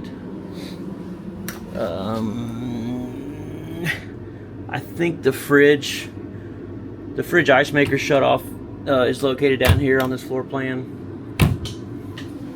Of course, you've got your remotes. That's an awning tool. That's something for install. You won't actually use that on a routine basis. The Renegade, there's your water filter. Every Renegade is supplied with the CRC dry lubricant spray. That's like the best thing to use on anything that has a moving component to it. Slides, steps, blah blah blah. Renegade also supplies all your paint touch-ups for the exterior of the coach, and they also supply extra filler plugs. If you happen to lose one, if I gotta find one first, yeah, like these little things. One of these was to come loose or break free. They give you extras. Fill them back in. They think of it all. Big drawer underneath your induction cooktop. Not that it's necessary, because you got lots of storage, but as far as, like, I have an induction cooktop too, and I can't think of what it's called, but my cookware set is a nesting set that all packs together, and I put like felt in between the different pots, and it like straps together, which does save space, which isn't necessarily you know, a big deal. But what's nice about it nesting together all solid is it doesn't rattle. Like, it, you know, you don't have like pots and pans loose that rattle around. Like, it's a very compact nesting cook set. You know, and I've had very good luck with it for several years now, with, you know, no issues of the just email and call me and ask me what the heck what cool cook set I got. But none of like the Teflon flaking or anything like that. I'm cheating here. I'm looking at my list to make sure I haven't. So those windows, they were 54, and now they are. I'm sorry, they were 48 inches wide. Now they're 54. Of course, central vac is standard. The AC covers are new. 5G on the Winegard Connect. Oh, well, I'll talk about that here in a minute. Yeah, I got it all. Dang, I nailed it. So, your... Uh-oh. Was I wrong? Yeah, so, just to give you an idea, this is your fold-out couch. We can... obviously we can, you know, when we order Renegades, no matter what model, right, I don't recommend not putting most of the options on the coach. I mean, it's just the options don't add that much to the coach, and I'm happy to, like, call me and say, hey, like, if I don't do these options, how much does that reduce the cost of the coach? You know, I'm happy to give you a very real number, and so then you can, so why, in my mind, it's like, why would you not put those options on a coach is already going to cost you a fair amount of money. But for us, when we're building them out from Renegade, there's some options that are just like flip of the coin, because it just depends on the person. So like theater seats versus a fold-out couch, so that you do have that extra bed. We do the extra bed on the Explorer versus the recliners because you don't have cab over bunk. So if you do ever want to have more than 2 people in this coach, or grandchildren, or your friends, or whoever, I don't want to get anybody's personal business here, but you do have another sleeping space that will fit like 2 actual grown adults. This would do children, but a grown adult's going to be very questionable. That's roughly like 3x5, that dinette, when you make it into a bed. Another thing too is you've got the USB outlets built into the outlets. Just makes it easy for charging up electronic devices. Sounds silly, but it's a pretty cool feature. This here is a temperature sensor. That's what measures the temperature in the coach for the living room. It's at a mid-level, so you get a very accurate floor to level temperature. The porcelain tile floors in this are heated. A lot of people I talk to go, man, I don't need the fancy bougie heated floors, believe it or not. A lot of people don't. They say I don't need it, but get the heated tile floors. If you're at an RV resort and it's chilly, and the heated tile floors are a great way to manage heat in the coach. So if you want to, you have that radiant heat that's rising off the floor, will do a lot of keeping the temperature maintained in the coach for heat, and you're burning that much less diesel on the Aqua Hot side. So ultimately, with time, the heated floors will pay for itself, and less diesel being used. Aqua Hot system full tilt, like cold as all get out, taking a hot shower, 0.4 of a gallon per diesel per hour, which is very efficient, but over the lifetime of a coach does add up. You're not going to go traveling in your motorhome and be like, man, our diesel tank dropped to half overnight using Aqua. Like, you're just not going to notice it. I don't even notice. Like, I use my generator, and I still don't notice that my diesel tank or my fuel consumption seems that much more off. Because I didn't always have lithium. Just so we're all clear. I was using a generator there quite a bit for a while. So this is a Firefly system that controls your coach. You do have a master on and off switch. On the light side, if you go to lights, everything that has an up and down arrow is dimmable. So if I dim lights and get my coach kind of to where I want it to be as far as the lighting, and I hit off and I hit on, it will return to the previous state as far as what dim levels I had set. If I hold the on button, it takes everything back to full brightness. Hope this video's in focus. And then this goes to your different lighting, storage bays, porch awning, rear lighting, bedroom, blah blah blah, front lighting. Pretty common, easy stuff. Don't want to spend too much time on it. Here's the level of your tanks: fresh, gray, and black. Water pump on. Tank heaters on. That's for your gray and your black tank. If you are in cold climates and want to keep those from freezing. There's also some other tricks if you're like a snow bum and you're really concerned about how to best use your coach in cold environments. Just call me. I can talk you through all kinds of tips and tricks to maximize your ability to cold weather camp, because these coaches can do it, but you got to have some common sense to go with it. Of course, your house battery voltage, chassis battery voltage. My finger keeps checking with the focus. I apologize, people. Hopefully, at least me talking about it helps. Generator start and stop. In colder weather, the generator takes longer to start. So if you hold the start button and it doesn't start, people call me and go, Kyle, my generator won't start. 9 times out of 10, I go hold the button longer, and they go, oh, it started. So hold that. You can hold that button for a minute if it's cold enough. And then you have your AGS controls, which is for auto gen start. So the generator does have the ability to automatically fire up if necessary. And then you also have the ability to turn on the Aqua Hot functions. So you got to tell the Aqua Hot system what it's allowed to do. So I want to say it's allowed to use diesel.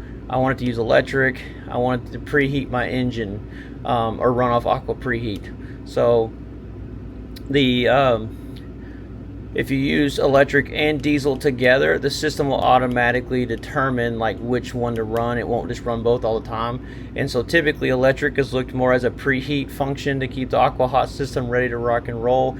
You know, if you're gonna wash your hands real quick, that'll do the trick.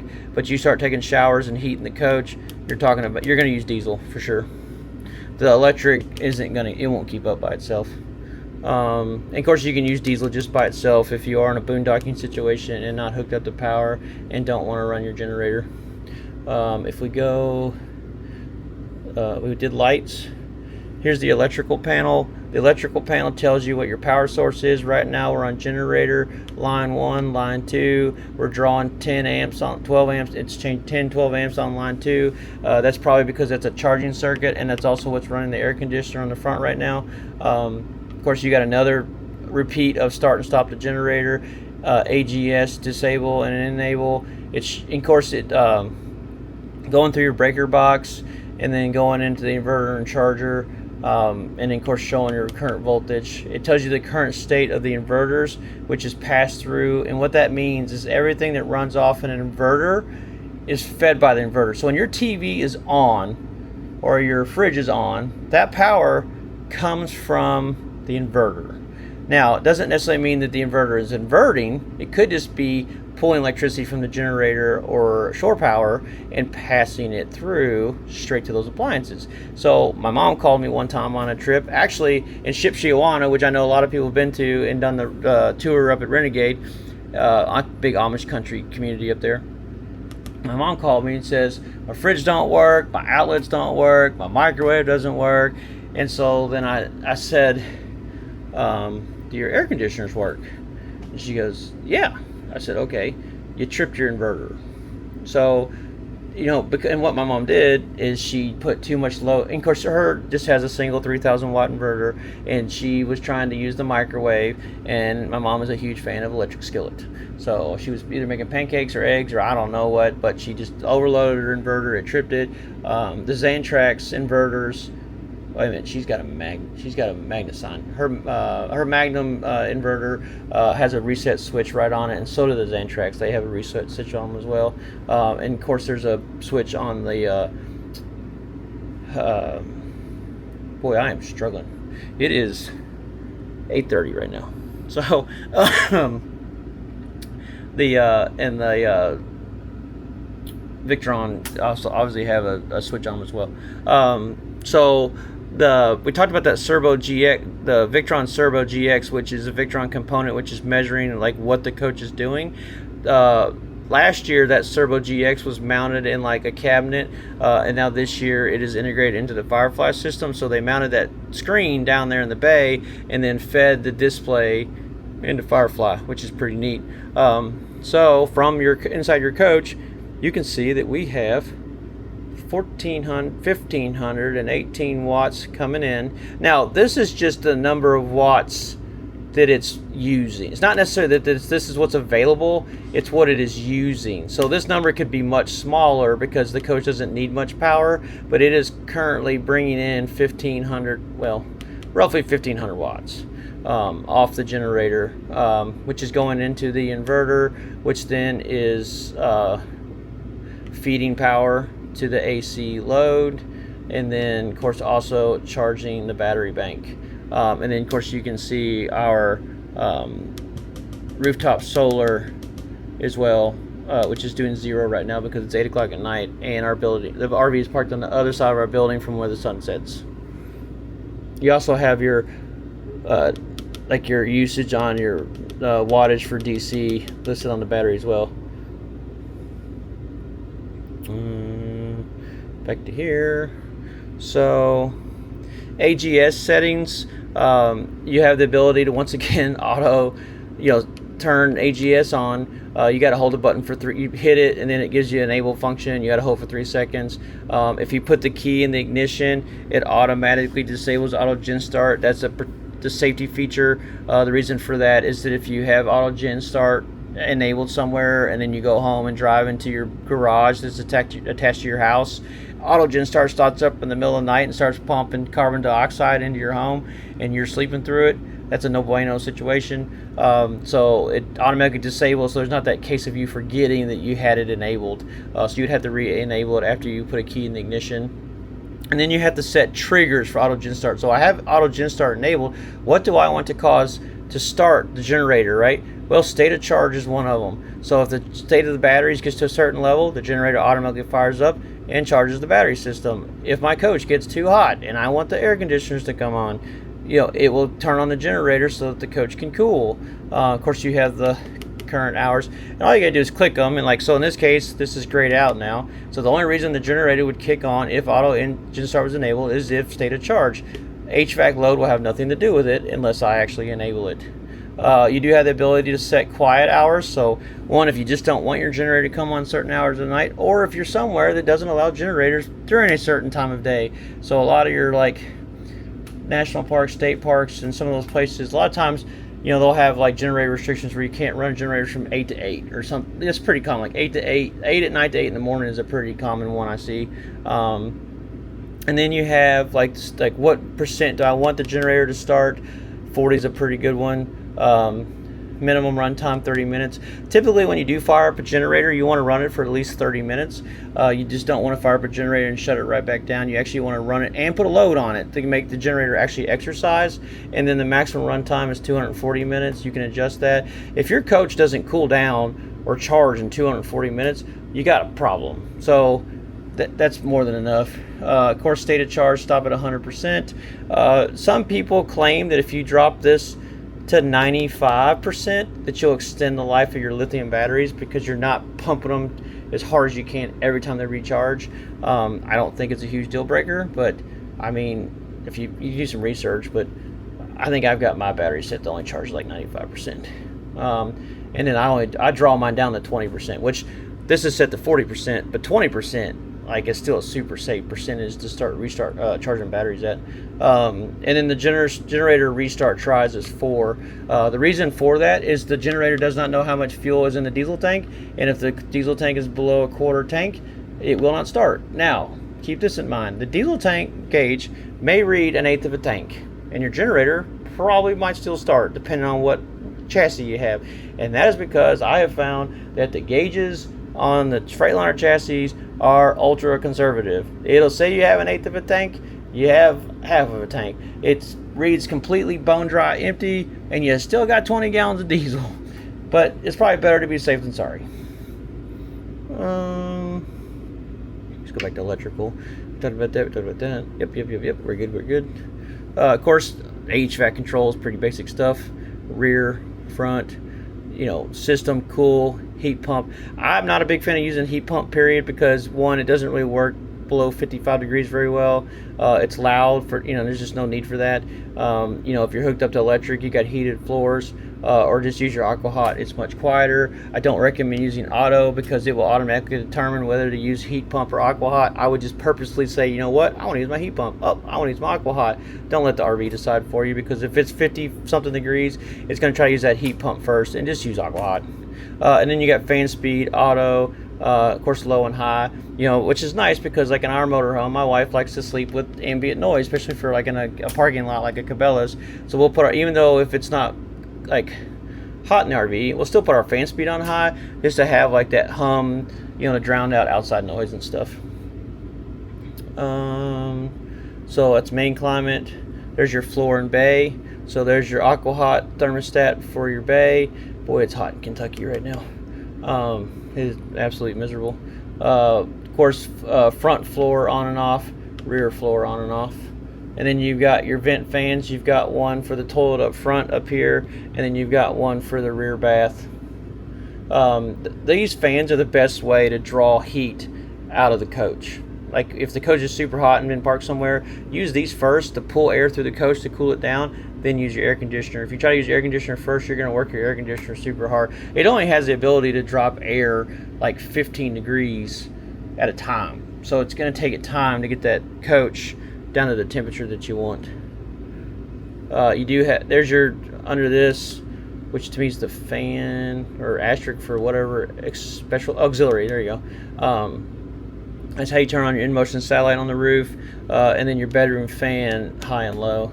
And then of course slide controls for front slides, both sides, and rear. You have 4 slides on this coach, so rear slides on both sides. And then of course you have leveling system control.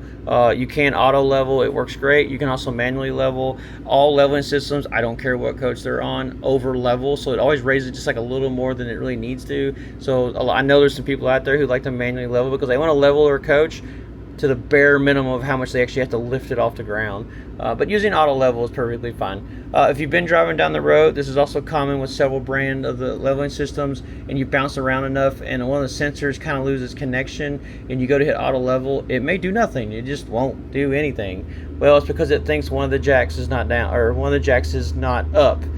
All you got to do is hit all retract. It will automatically start pulling the jacks back up tight again. You hit auto level and it will level, I promise. In your settings, the biggest thing you're going to use is screen brightness. Cleaning mode just locks the screen so that you can clean it and know the buttons are getting pushed. It's not wiping the whole computer system. Of course, if you're using quiet hours on your generator, it's very important that you actually have the correct time set on your coach. And then your mobile app, and then of course this other diagnostic stuff, like I'd leave that to text, but if you want to get in there, you can. You hit the mobile app, there's your QR code. Now, starting in 2025, these coaches are equipped with the Eclipse standard, which is Wi-Fi enabled Firefly. Meaning, if this coach is connected to Wi-Fi, you can control it from anywhere in the world. So if you have a pet and you're out at a winery and you want to make sure your coach is cooling and you've got a Wi-Fi connection at the coach, you can do that. The only issue I have seen with the Eclipse systems is when you have your cell phone and your Wi-Fi or your Firefly on the same Wi-Fi network. My experience is it's very clunky. So obviously the whole purpose of the Wi-Fi enabled system is to be able to control your coach remotely, so your phone would not be on the same Wi-Fi as your coach. But if you come back to your coach and your phone automatically connects to your Wi-Fi and you want to use your phone to control the coach versus using the touch panel, I would turn off your Wi-Fi on your cell phone. That may have changed, but as of like last year, that was the experience I had testing somebody's coach for like a week. Because we added the Eclipse system to a 23. We've added it to some coaches, but the last one we did was a 23 Verona. So that is everything in the Aqua Hot system. The Explorer does come with the filler panel that goes in the step well down here, so that for safety, pets, children. I probably wouldn't use it, but I could see where some people might. Of course, one of your macerator toilets, the worst thing you can do with a macerator toilet is put Legos and Hot Wheels in it. So if you have grandchildren or children, don't let them do that. It's a no bueno situation. You got a big mirror medicine cabinet in here. Just a lot of storage behind that cabinet. You got lots of storage along the side of the mirror. Got lots of storage above the back toilet.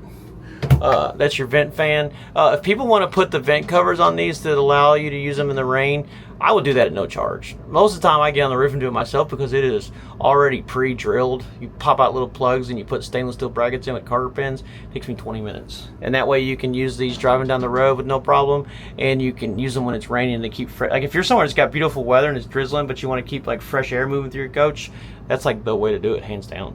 If you want to look up the vent cover that goes on this yourself and do it at some point, if you take this cover screen off of here, underneath that ring is the model of this fan. You can search cover for that model and you can find it on the internet. RV Upgrades is probably the best. RVUpgrades.com is probably the best place to get them. On your toilet, you have an eco flush and a normal flush and an empty. Eco number 1, normal is number deuce. Trying to think of a great way to put this. I had a customer call me one time and he's like, Kyle, I just want you to know I put my toilet to the test and it did not disappoint. You read that for how you want. I don't want to get too, but he was like, I'm impressed. This thing can really do some work. So far from what I've heard, they work really well. Of course, my mom has a macerator in her Verona, and she has had no problems.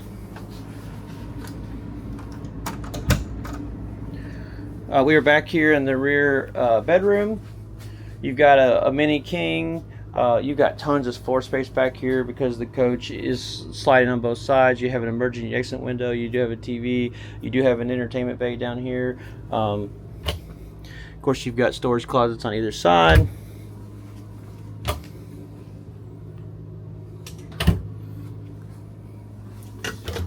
There's that entertainment bay. You know, you got nice deep drawers. Soft close, all still soft close. Underneath the bed, my camera's at 10%, so I'm trying to rush here to at least get through everything but the cab walkthrough. Underneath the bed is where your freshwater tanks are located. There we go. Oh, it's heavy. Oh man, Renegade sure builds them good. You can see the framework on that slide. It's robust. Whew. Okay, so you got two 75-gallon roll-on molded tanks. It's the same way they make whitewater kayaks. Right there, you can see one of those sea level sensors. That's that green strip. That's one of the Aqua Hot radiators right there with the fans that blow the heat throughout the coach. Of course, you got a main dump valve over there to dump all your fresh water. The dump valve's pulled, so there's clearly no water in this coach when I did the weigh.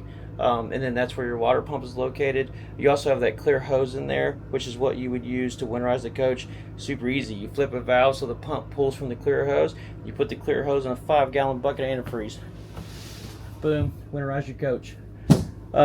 You have to, when you winterize these coaches, whether it be somebody that's doing it, it's possible they may not know better, or you're doing it yourself, you, on this coach, anything that's got a hydronic heating system like Aqua Hot 250, 450, you have to use antifreeze. If you try to winterize one with blowing air through it, you'll never get all the water out of the coil, the copper coils of the Aqua Hot system. It will freeze and bust. It will cost you in excess of $10,000. It is not a serviceable item. You got your warning. There's your fan up top, which that'd be super nice to have. Yeah. Things I wish I had in my coach.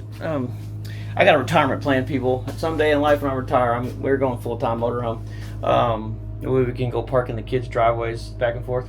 Of course, here's your shower. You got plenty of room. You've got a skylight above.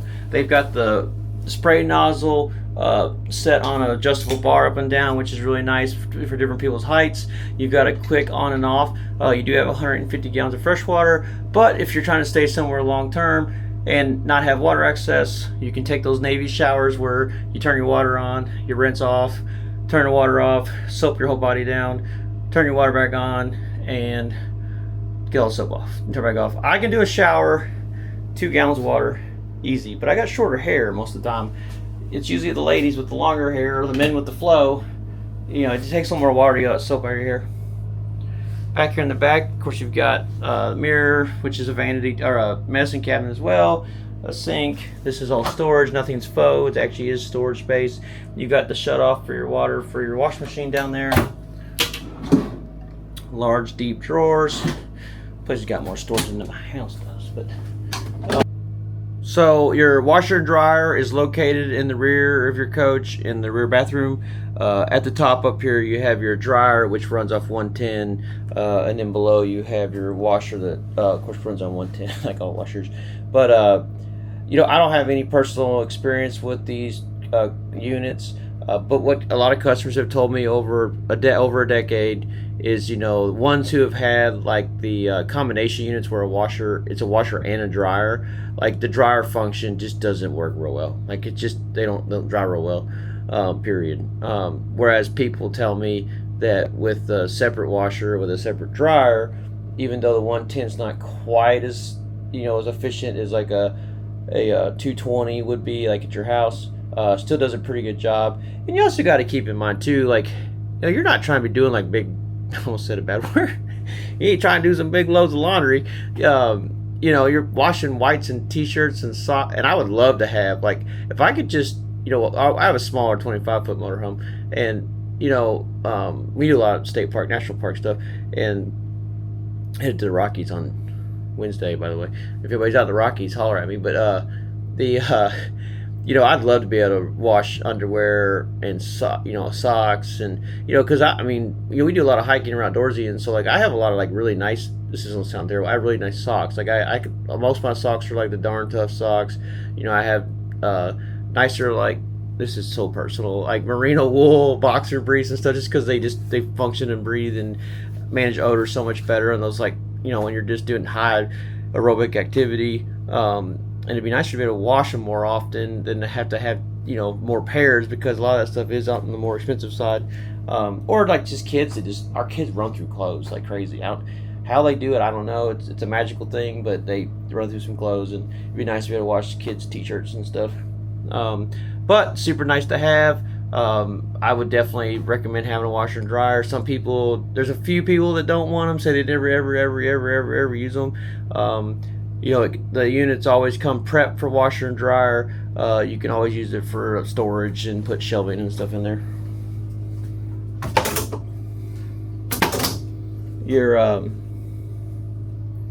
Of course, your rear toilet back here, just like the one that's in midship. That's another thing about Explorer and even Verona LE, is the main entry door is midship. It gives it the ability to have those opposing slides in the front. I'll give you a quick before we go. So I think that's pretty much everything as far as a rundown of what's in the coach. You've got another temperature sensor back here in the rear bedroom, which is mid-level, to give you an accurate, even temperature reading for the thermostat. Just kind of give you an overview of the overall living space. Man, those AC covers really top it off, just to give it that wood finish look and that upper class. And of course, one of the things we love the most about Super C's is just that big truck chassis, big engine power. It is like driving a semi truck. It's not like driving a motorhome.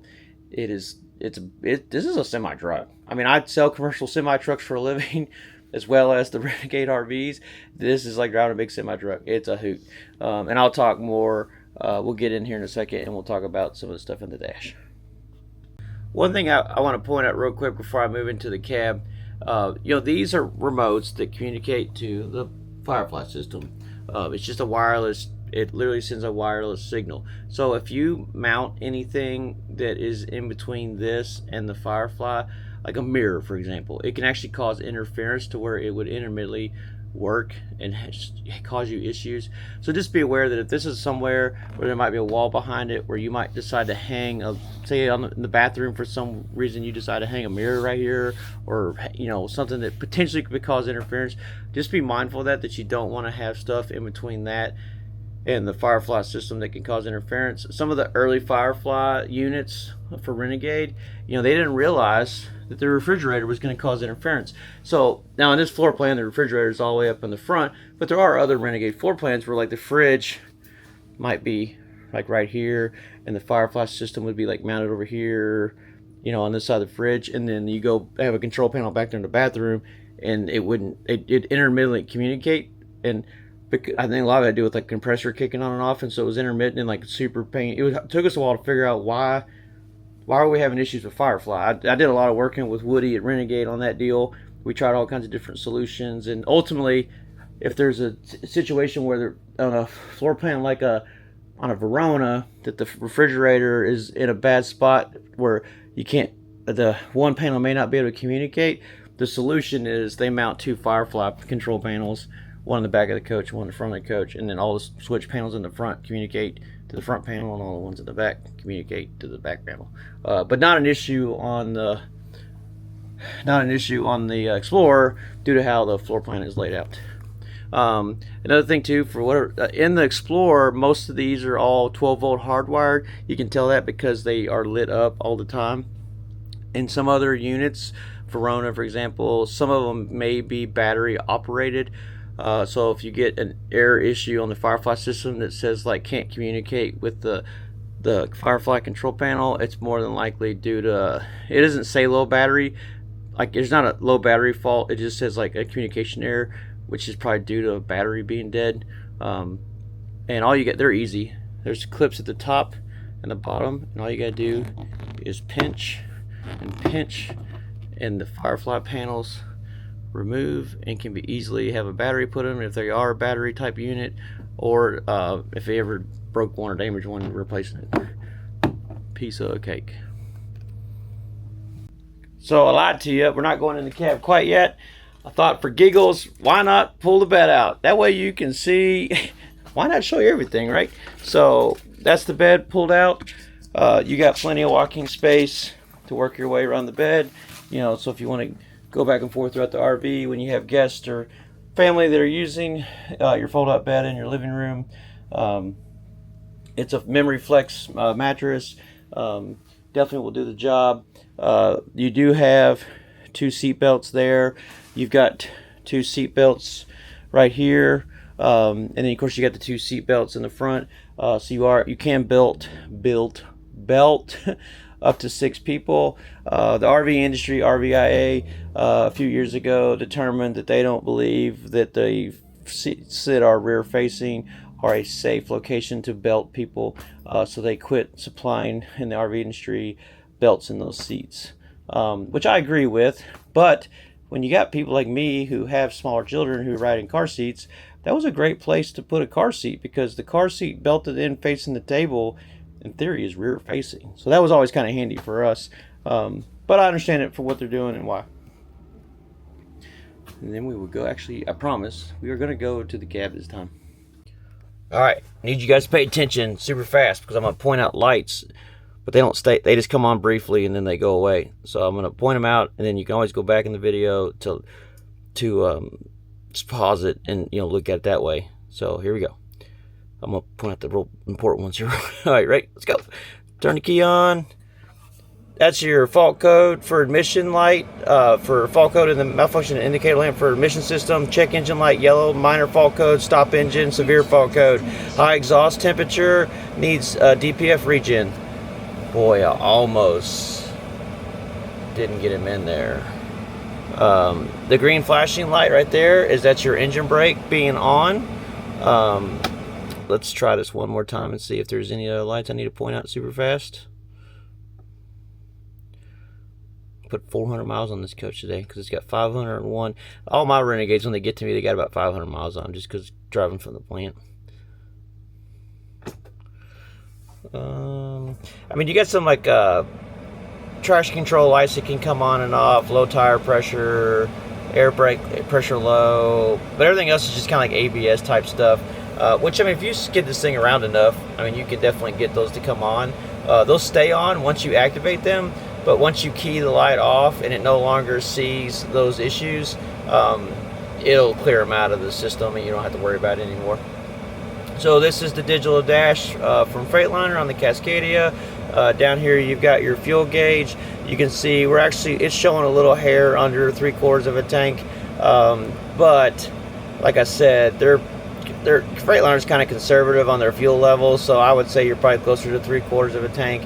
Def tank is pretty close to 3/4 of a tank. Of course, anytime we deliver an RV, we deliver them full, so I'll top this thing back off. This is just from where I stopped and filled.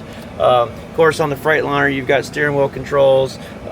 You can go through here and you can go up and down. Like if you look at the right hand side, you can see where I was making a bunch of phone calls while I was working and driving on the way back today. You know, average mile an hour, average MPG. Do not use the 7.3. That's not a good average to go by, because I did a lot of low speed today, sitting in a lot of traffic, and the unit's only got 500 miles on it, so that's not really a good average to consider. You know, I would probably say more around 8 to 10, just depending on your driving habits. Of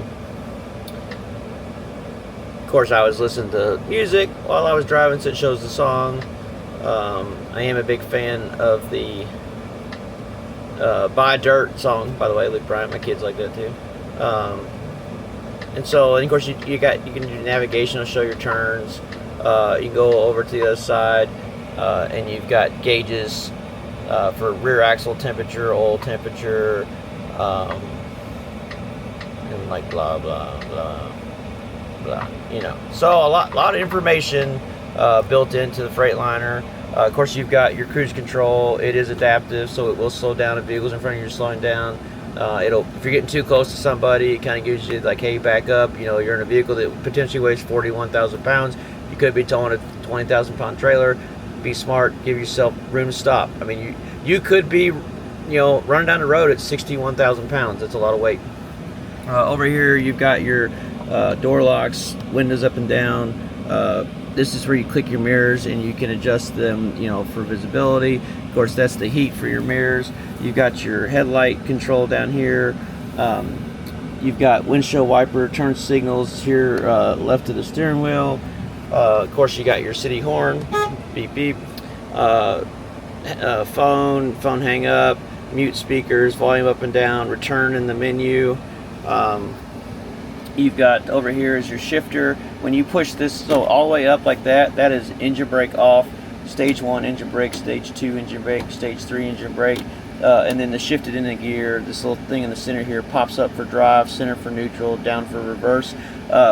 Allison transmission, they really like you to go to neutral in between shifting, and so by doing the stock shifter versus the push button, one, it makes it a lot more ergonomic and one less thing in the dash that you have takes up space. It forces you to go to neutral in between shifting between drive and reverse, so super smart on their part. These chassis are also electronically performed for Renegade from Freightliner to be performance oriented. They don't, you know, most Renegaders, you're going to want performance. You're not going to want to have a bunch of fuel saving. And when I say fuel saving, like we're talking a couple tenths on the mile per gallon, which isn't going to mean much to you. But now if you're one of my customers and you run 1,000 semi trucks, and I could say, hey, if we do this, we save 2/10 on the mile per gallon. That's a lot of money over if we can save 2/10 of a mile per gallon every month on a truck that's potentially going a 10,000 miles, and you have 1,000 trucks. I mean, we're talking, I mean, a tenth on the mile per gallon at today's fuel prices is probably $80,000 a month if we cross those trucks. So, you know, that's when all that fuel sense and fuel savings programming becomes important, not when you're just worried about one truck. And we're driving these for fun. We're not trying to save fuel, right? It's not miles per gallon. Like a buddy of mine says, he actually works here at Bluegrass. It's smiles per gallon. So you definitely have a lot of smiles per gallon in a Renegade. This down here is your brake controller. That's how you can change your sensitivity for electric brakes. You know, obviously this RV's got a lot of stopping power. You know, in theory, and I 100% stand behind it, guarantee it. If you have a Jeep Wrangler or a Bronco behind this, and you pull the emergency brake and you drive off, you will drag that vehicle, and you will have no idea until probably the wheels catch on fire. I have seen it happen, seen it done, and that person had no idea that their emergency brake was pulled and that they were dragging a vehicle. So definitely do your due diligence and walk around like I do. Anytime I move a motorhome, whether it be mine or one on the lot, I always check all the baggage doors. I look underneath the unit. If there's anything on the roof that deploys, I always double check that, you know, I'm safe and ready to go. This is their infotainment center. So if you go to the home screen, you've got gauges. You can add in custom gauges, gauge 2, gauges 3, pretty neato. Cab, it's got a regen thing there. As far as park regen goes, like in an RV, hold on, I'm not in focus, sorry. There we go. As far as a park regen goes, that's something you'll never do, because park regen is a more important feature when you force a vehicle to go into regen. What regen does is it doses diesel fuel into the exhaust system, which you have a diesel particulate filter, which is a ceramic filter that's a honeycomb. You basically dose, there's a 7th injector, it doses diesel into the exhaust system, it ignites and basically cleans out the diesel particulate filter, which is regulated by the EPA to burn out the soot into ash. That is more needed. You know, the vehicle can clean itself out while you're driving down the highway. Where we see the need for like the park regen type stuff is school buses, because it won't go into an automatic regen driving down the road unless you're exceeding 20 miles an hour for a certain period of time. So when you talk about school buses that tootle around town, they got to do park regens a lot of the time. If you're talking about an aerial bucket truck that goes and parks on the side of the road and has an engine running all day, which you create the most particulate at idle because you're not creating the heat to burn it off. And so bucket trucks on the side of the road working on the power lines, and that there's a spider on the windshield taunting me. Here, I'll show it to you real quick. I don't know, I'm not a big spider person. But so the aero bucket truck has to run the engine all day to be able to run their PTO, to be able to run the boom up and down to work on the power lines, and so it's never going to regen on its own, and it's just creating all that particulate that's going to plug up the filter. So there are applications that prove difficult with diesel engines. Motorhomes are not one of them, because motorhomes are always heavy. We weighed this thing; it weighs 34,000 pounds something. So this thing being heavy is like ideal for a diesel engine. Diesel engine loves it. Like, that heat makes a clean burn, and so you get a much more healthier engine than something that's, that's why, like, ideally, like, if you have a pickup truck and you don't ever really use it to do anything heavy load wise, like, diesel's not ideal, because diesels like to work. And so when you lightly work diesels, that's when you start creating more particulate, which is soot, which goes back to the engines, which it plugs up turbos and blah blah. We could call them if you want to know more. I could go into emission systems forever. You got 2027 emissions coming. There's a rumor on the street that the X10 engine's going to be like some of these engines are going to be like $20,000 plus more for 2027 due to the emissions regulations. Blah blah blah blah blah blah. Sorry, I got off a tangent there. So you got your gauges. You go into here. Of course, the regen. If you click here, this is super cool. Check this out. It's your tire pressures. So we can see our front tire pressures and what they're set at. We can hit the little thermometer button. We can see what the current temperature of those tires are. This RV's been sitting here for a while. That's how crappy it is in Kentucky right now. One of my customers called me from Norway. Well, I called him first to return his call, and he called me back. And I was like, "Hey, what are you doing?" He's like, "I'm in Norway." And he's like, "It's 70. I was like, "Yeah, you're in a much better place. It's hot and humid here right now." Of course, you can see the current battery state of each sensor in the tires. And then there's some setting things as well, which does require a pin, which we can get for you if necessary, if you want to do some modifying on your tire pressure stuff. Of course, you can go into your axles. We can go into maintenance. We got some diagnostic stuff. I don't want to get too deep here. We'll be here all night, but transmission health okay, filter status, oil level, oil life. This is more data than we've ever had available. The data's always been there. Like, you just had to have a computer or diagnostics device. I know a lot of people like those Blue Fire devices. You hook them up to the J19 connection. But this is like for the first time that we've really had a lot of that data just right there in front of you and available to see. Of course, you got exterior lighting, you got interior lighting, home, of course, cell phone, music, volume up and down. There's your chassis, there's your lighting. Of course, you got navigation. It did a really good job today getting me here. It is based on TomTom, and it is truck. Everything looks like a semi-truck, right? It's not a motorhome icon. You're a semi-truck. Yes, this is a motorhome, but you're a semi-truck. So there's nothing wrong with using, navigation designed for a semi-truck. It's going to serve the same purpose. It is TomTom based. If you are a big Garmin fan, I would probably just get one of those heavyweight things that sits here that's like got a sticky bottom to it, and then mount a Garmin RV unit right there. And if you want one that bad, I have a Garmin unit. I like it. It's nice just when you get at places that are remote with no service. You got something that's got maps preloaded in it. I connected my phone because I had a lot of driving and I wanted to jam out. Listened to a lot of good music today. Did a lot of thinking too. I called one of the other employees. He's like, I told him I've been doing a lot of thinking. I want to talk to you. He goes, does that hurt?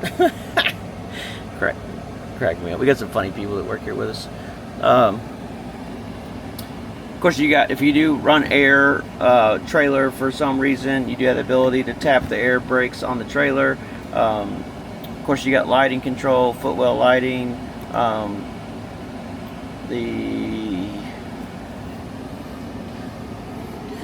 let's see here, lane departure cancellation, regen off, which I don't see any reason to do that. That'd be like a safety, like if you were parked somewhere that's a safety concern, you're not going to get in those situations. You're not going to be like a high volatile gas environment or a propane facility, like dropping off propane. Oh look, Mama Koeberlein's calling me. My phone's still connected to the radio. course, you got your trailer brake control here, your park brake. Keep in mind on your big commercial trucks, even at the M2 level like on Verona and even like your Valencia, you do not have a park crawl. So the only way to keep the RV from not rolling is to pull a parking brake. Like, that's the only way to do it. What's really nice about air brakes and why air brakes are so safe on larger vehicles is your braking system has a brake chamber. Some of your brake chambers, like on this unit, probably your front and your rear brake chambers, I don't know for sure, don't quote me on this, but will have a park brake in them. The way that park brake works is you have a very large spring that's, I mean, it's super loaded. I mean, you do not want to take a park brake apart with it loaded with a spring. I mean, I think it could kill somebody. I mean, it's I don't remember exactly what the measurement is, but you got a spring in there that basically activates the brakes on the truck or RV when there's no air. So when I go to release the park brake, I'm not pulling air away from the brake system. I'm actually sending air to the brake chamber to inflate a bag that compresses that spring, which then allows the park brake to release on your service brake. So if you lose it, what makes air brakes so safe is if you lose air pressure, your brakes lock up. So there's, and of course I never hear this scenario, but in theory, it's like if something was to happen and you lost all air pressure, like your brakes are going to lock up versus not having brakes. When you lose hydraulic fluid on a hydraulic vehicle, like your brakes go soft on you, and that you have less braking ability. And then when you hit your service brake, there's a separate side of that brake chamber that then reactivates those brakes to slow you down. So pretty cool technology, and the reason behind air brake. Another misconception, so these do not require special licensing, at least for Kentucky and most states. If you had to live in a state and you call me and there may be some licensing stuff, I'll let you know, but that's pretty far and in between. You have a locking differential on the rear of the vehicle, what that means is that both tires on each side of the axle in the rear, when you engage that, spin equally together, which is similar to like posi traction. That is something you only want to use at low speed and going straight forward. The problem with locking differentials is if anytime a vehicle is turning around a turn, your inside tire is turning slower than your outside tire. So with a locking differential, you're putting a lot of strain on the differential in the rear, because it's not allowing the one tire to spin free of the other, because they're technically spinning at different speeds.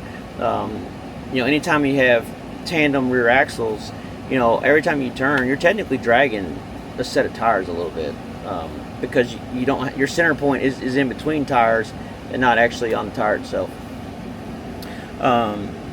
So low speed going forward, like in a sticky situation, you do have a suspension dump. For some reason, the leveling jack systems on the RVs, they drop the jacks before they dump the air. And so most vehicles, whether it be a semi-truck or a car or whatever, they're built on a slope for aerodynamical purposes. I might have just made up a word. So for aerodynamical purposes. So if you are on a perfectly level campsite, if you dump your rear airbags, you're already getting closer to level. So when you go to level the RV, because you dump the airbags first in the rear, the jacks have to do less work to level the RV out. Now, if you are on a slope that's like this, and you dump the air in the rear, obviously now you've created more work for the front jacks, because you only brought the rear more lower than the front. Now, if the back is higher than the front, then yeah, it's a no-brainer to dump your rear airbags to get the back end closer to level with the front, so that the jacks once again can do less work. It is perfectly acceptable to lift the front tires off the ground. It's not recommended to lift the rear tires off the ground, because that is your park brake that's keeping the vehicle from rolling. In theory, I mean, if you're on a concrete pad and all tires were off the ground, it's not going to really go anywhere, but do not do it. Just don't do it. Front tires only off the ground if you can. You got multiple USB outlets. They're all USB-C. Same thing up here. You got lots of USB. You got tons of places to charge stuff via USB-C. I like USB-C because it got a higher charging rate and amp rating. You do have a normal cigarette adapter here if you do want to plug in one that's the normal USB-A or whatever it's called for your typical USB plug that everybody's kind of used to. And then your switch here is so that you can switch back and forth between the truck camera and the trailer camera. So if you're towing a trailer that has a camera on the back of it and you want to like check on your trailer, you can hit the truck side of it and see the trailer behind you being towed. If you want to see what's behind your trailer and you've got a camera back there plugged in, you know, you can hit trailer and then you can see what's behind the trailer. And then in some rare cases we have people who haul horses or stuff like that and may put a camera inside of a trailer just so they can check on animals and stuff like that as well. Of course, your seats do have lumbar, you know, obviously air ride seats. You know, you got your air up and down, so you got air ride when you're riding down the road, super nice. You've got lumbar support, so just to help support your back. These seats are pretty nice. I mean, I think they were pretty comfortable today. I was on the road driving. I got back at 6, so I was on the road for 10, 11, 12, 1, 2, 4, 5, 4, 5. I was like on the road 9 hours. Traffic was terrible. Normally that trip for me to Renegade should take like 5 hours. And then of course up here above the cab, you've got these really nice big storage compartments. Sorry about my blurriness on my video here. I'm trying my best. It got dark on me because I did another dumb camera mistake and let my battery die.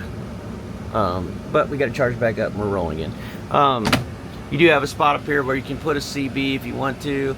I personally don't think CBs are as handy as they used to be. You know, trucking industry has changed. I mean, you got a lot more. It's just not like the old. It just don't have old school truckers that much anymore. And of course, with the technology and development of all the communication stuff today with cell phones, and I mean, it's just, I don't know. There's not as many. You know, I remember when I was a kid, I grew up across from the horse park, Kentucky Horse Park, which is a great place to go visit and check out some of our horse history and stuff, and which is not far off I-75.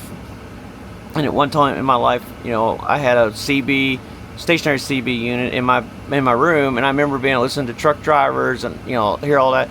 Maybe that's why I ended up in the trucking industry. Never thought about that, but it was you know, it was always fun to like hear about truck drivers. You know, just hear truck drivers talking, just all the lingo, and just talking about just being on the. You know, it was kind of neat little thing to do, me and my friends. And I was probably 8 or 9, 10 maybe, and then and it's just not the same. It's just not the same anymore. So on the Explorer, this is standard.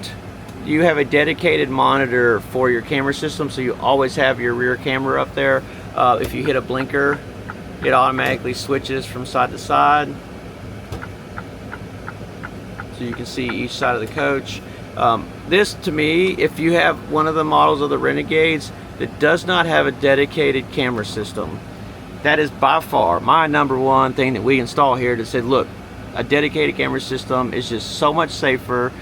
You know, it's like having a rear view mirror, and you know, you're on like anything with the Garmin system in it, you're pulling that camera system out of there so that when you're using this like for navigation, you know, you can keep your navigation up. If I hit a blinker, it's not like this is, because on a Garmin unit you hit the blinker and this flips over to the camera screen. Well, if I'm going through 5-lane traffic and you got to be in the 2 left lanes to make the exit you need to get, but you got your blinker on, you can't see none of that. All you see is the camera screen. So that's why I'm a huge advocate of, like, if you want to ask me like because I don't try to like push a bunch of upsells. I'm not, you know, we try to be super honest, straightforward, create value, and you know, give you bang for your buck. That's a no-brainer. Like, dedicated camera system if the unit doesn't already have it.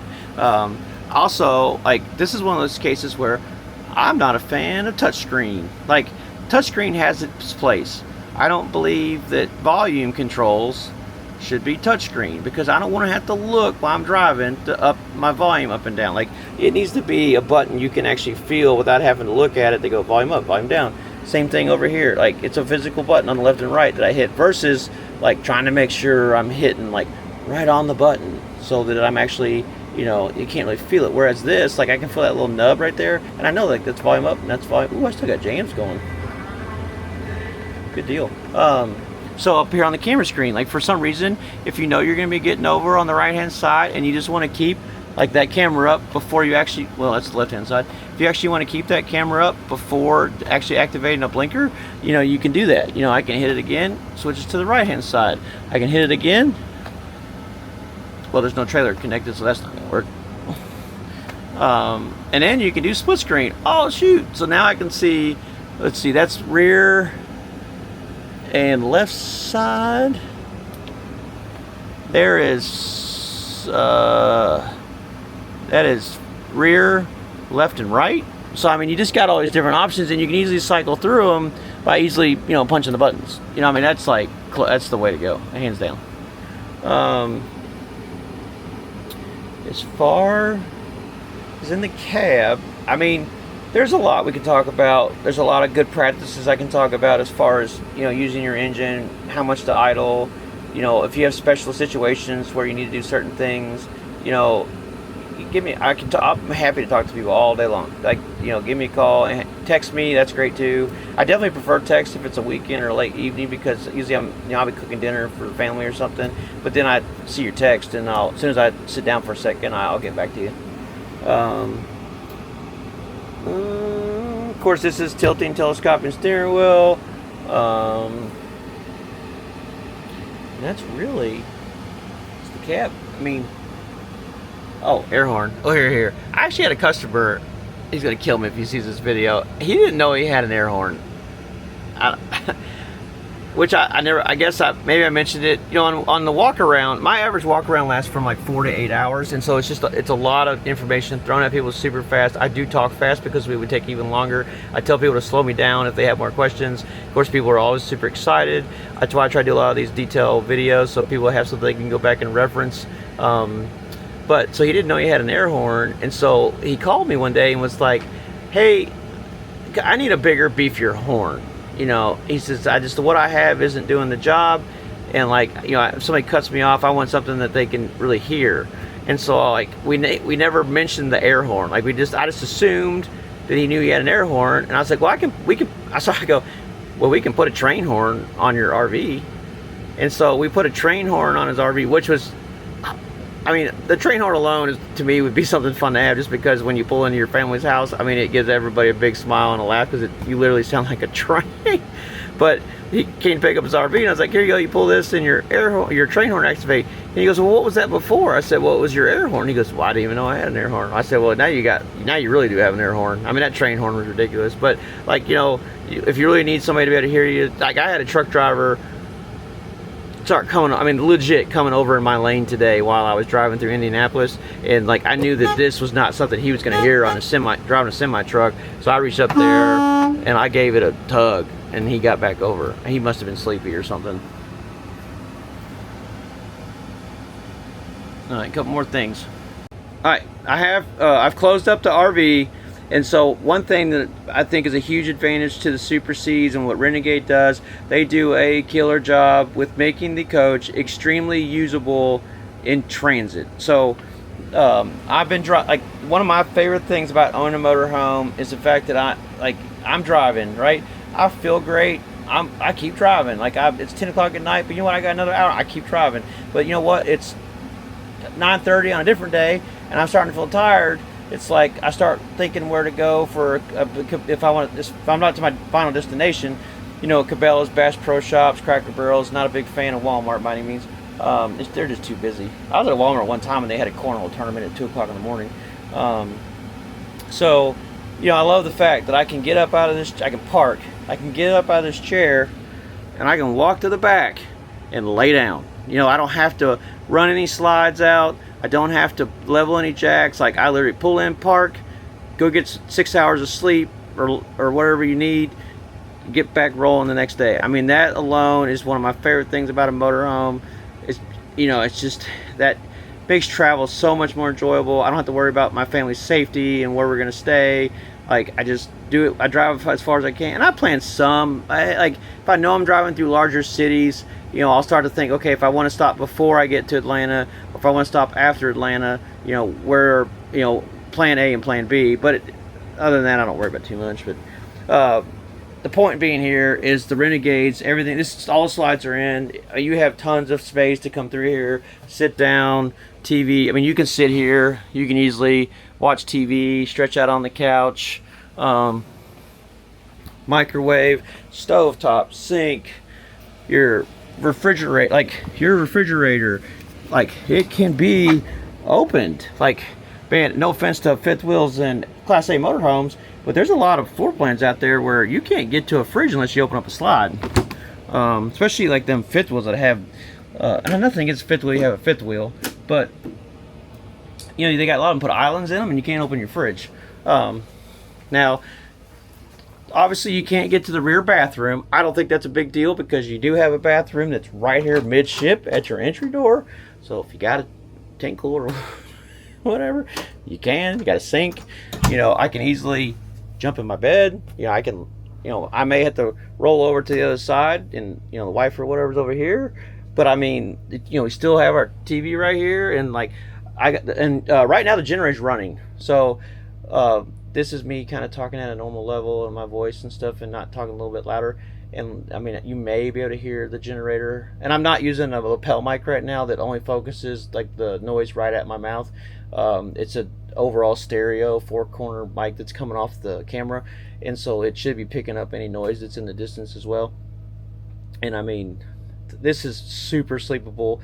You know, one of the things about this is an 8,000 watt diesel generator, and it's a quiet diesel, but that's one variable of how quiet the generator is. One reason the generator is so quiet is because of the structure. Renegade, when you buy Renegade, you're buying structure. The floor in this Renegade is a super sandwich floor that's 9 inches thick.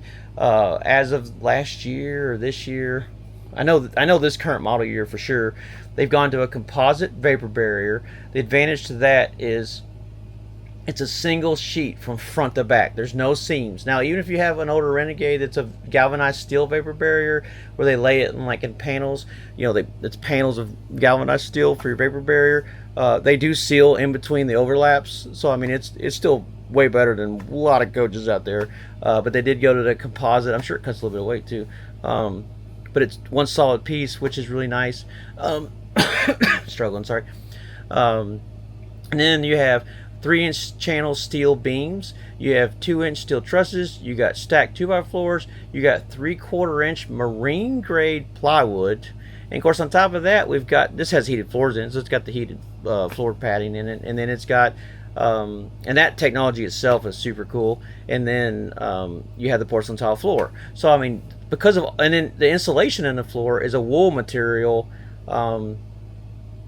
that has a high sound deadening value. So that's one reason why the generator is so quiet inside the coach, and why road noise is so quiet when you're traveling down the road.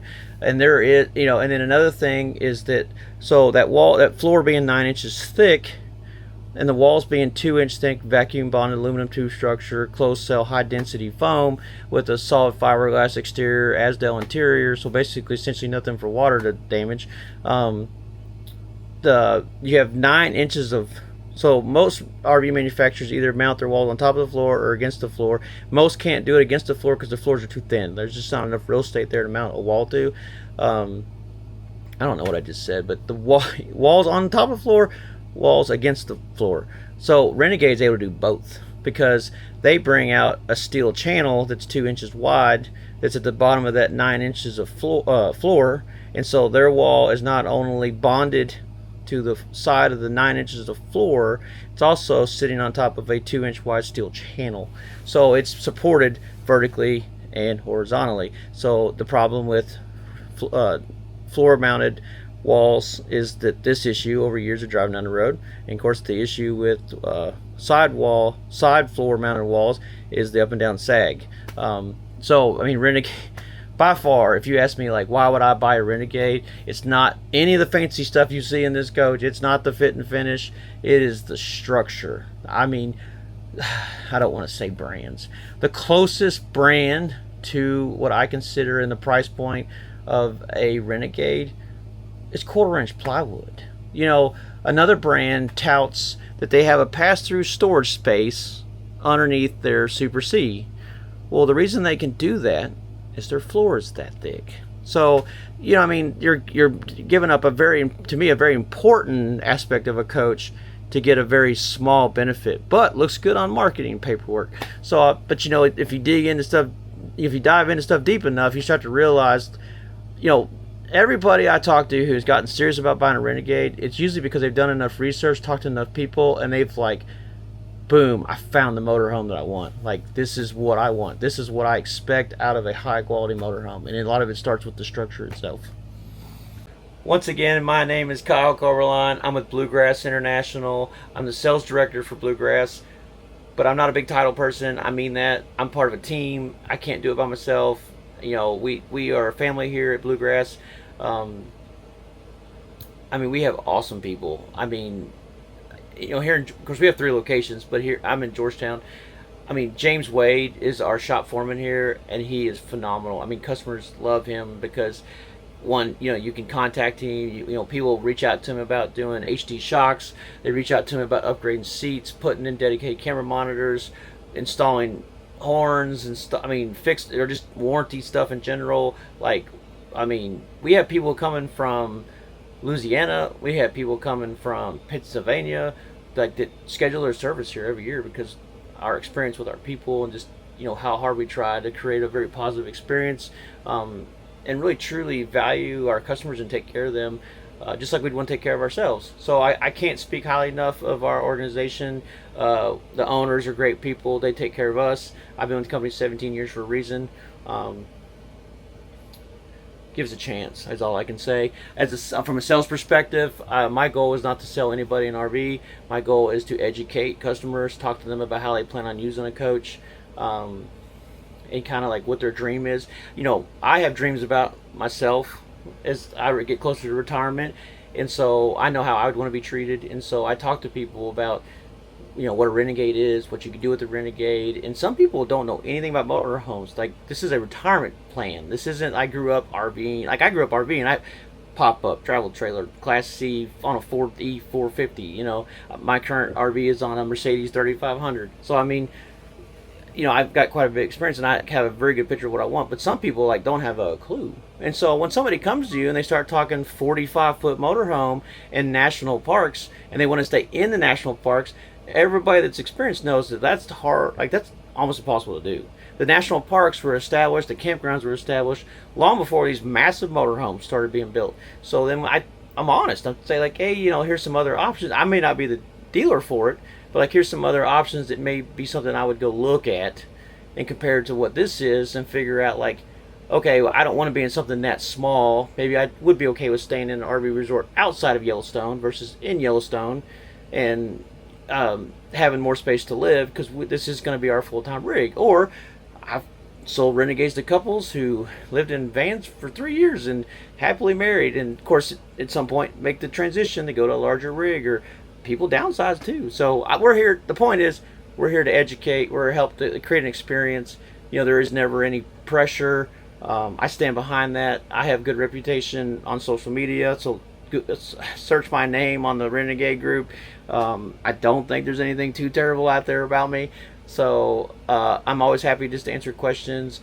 I RV myself, so it's fun. Like, it's just a fun, you know, I do a lot of truck stuff too, so this is like the really fun thing I get to do, instead of talking about fuel efficiency and cost of ownership and, you know, driver retention and all that kind of stuff. Like, this is like, what vacation are we going on? I mean, I keep a very good relationship with customers, and like, I'll be on a vacation somewhere and like, oh, you're there in the Keys, like, you need to go check out this beach that only the locals really know about. So you guys are an awesome community, and once again, I appreciate checking out one of our videos. Please like, comment, subscribe, and feel free to reach out to us.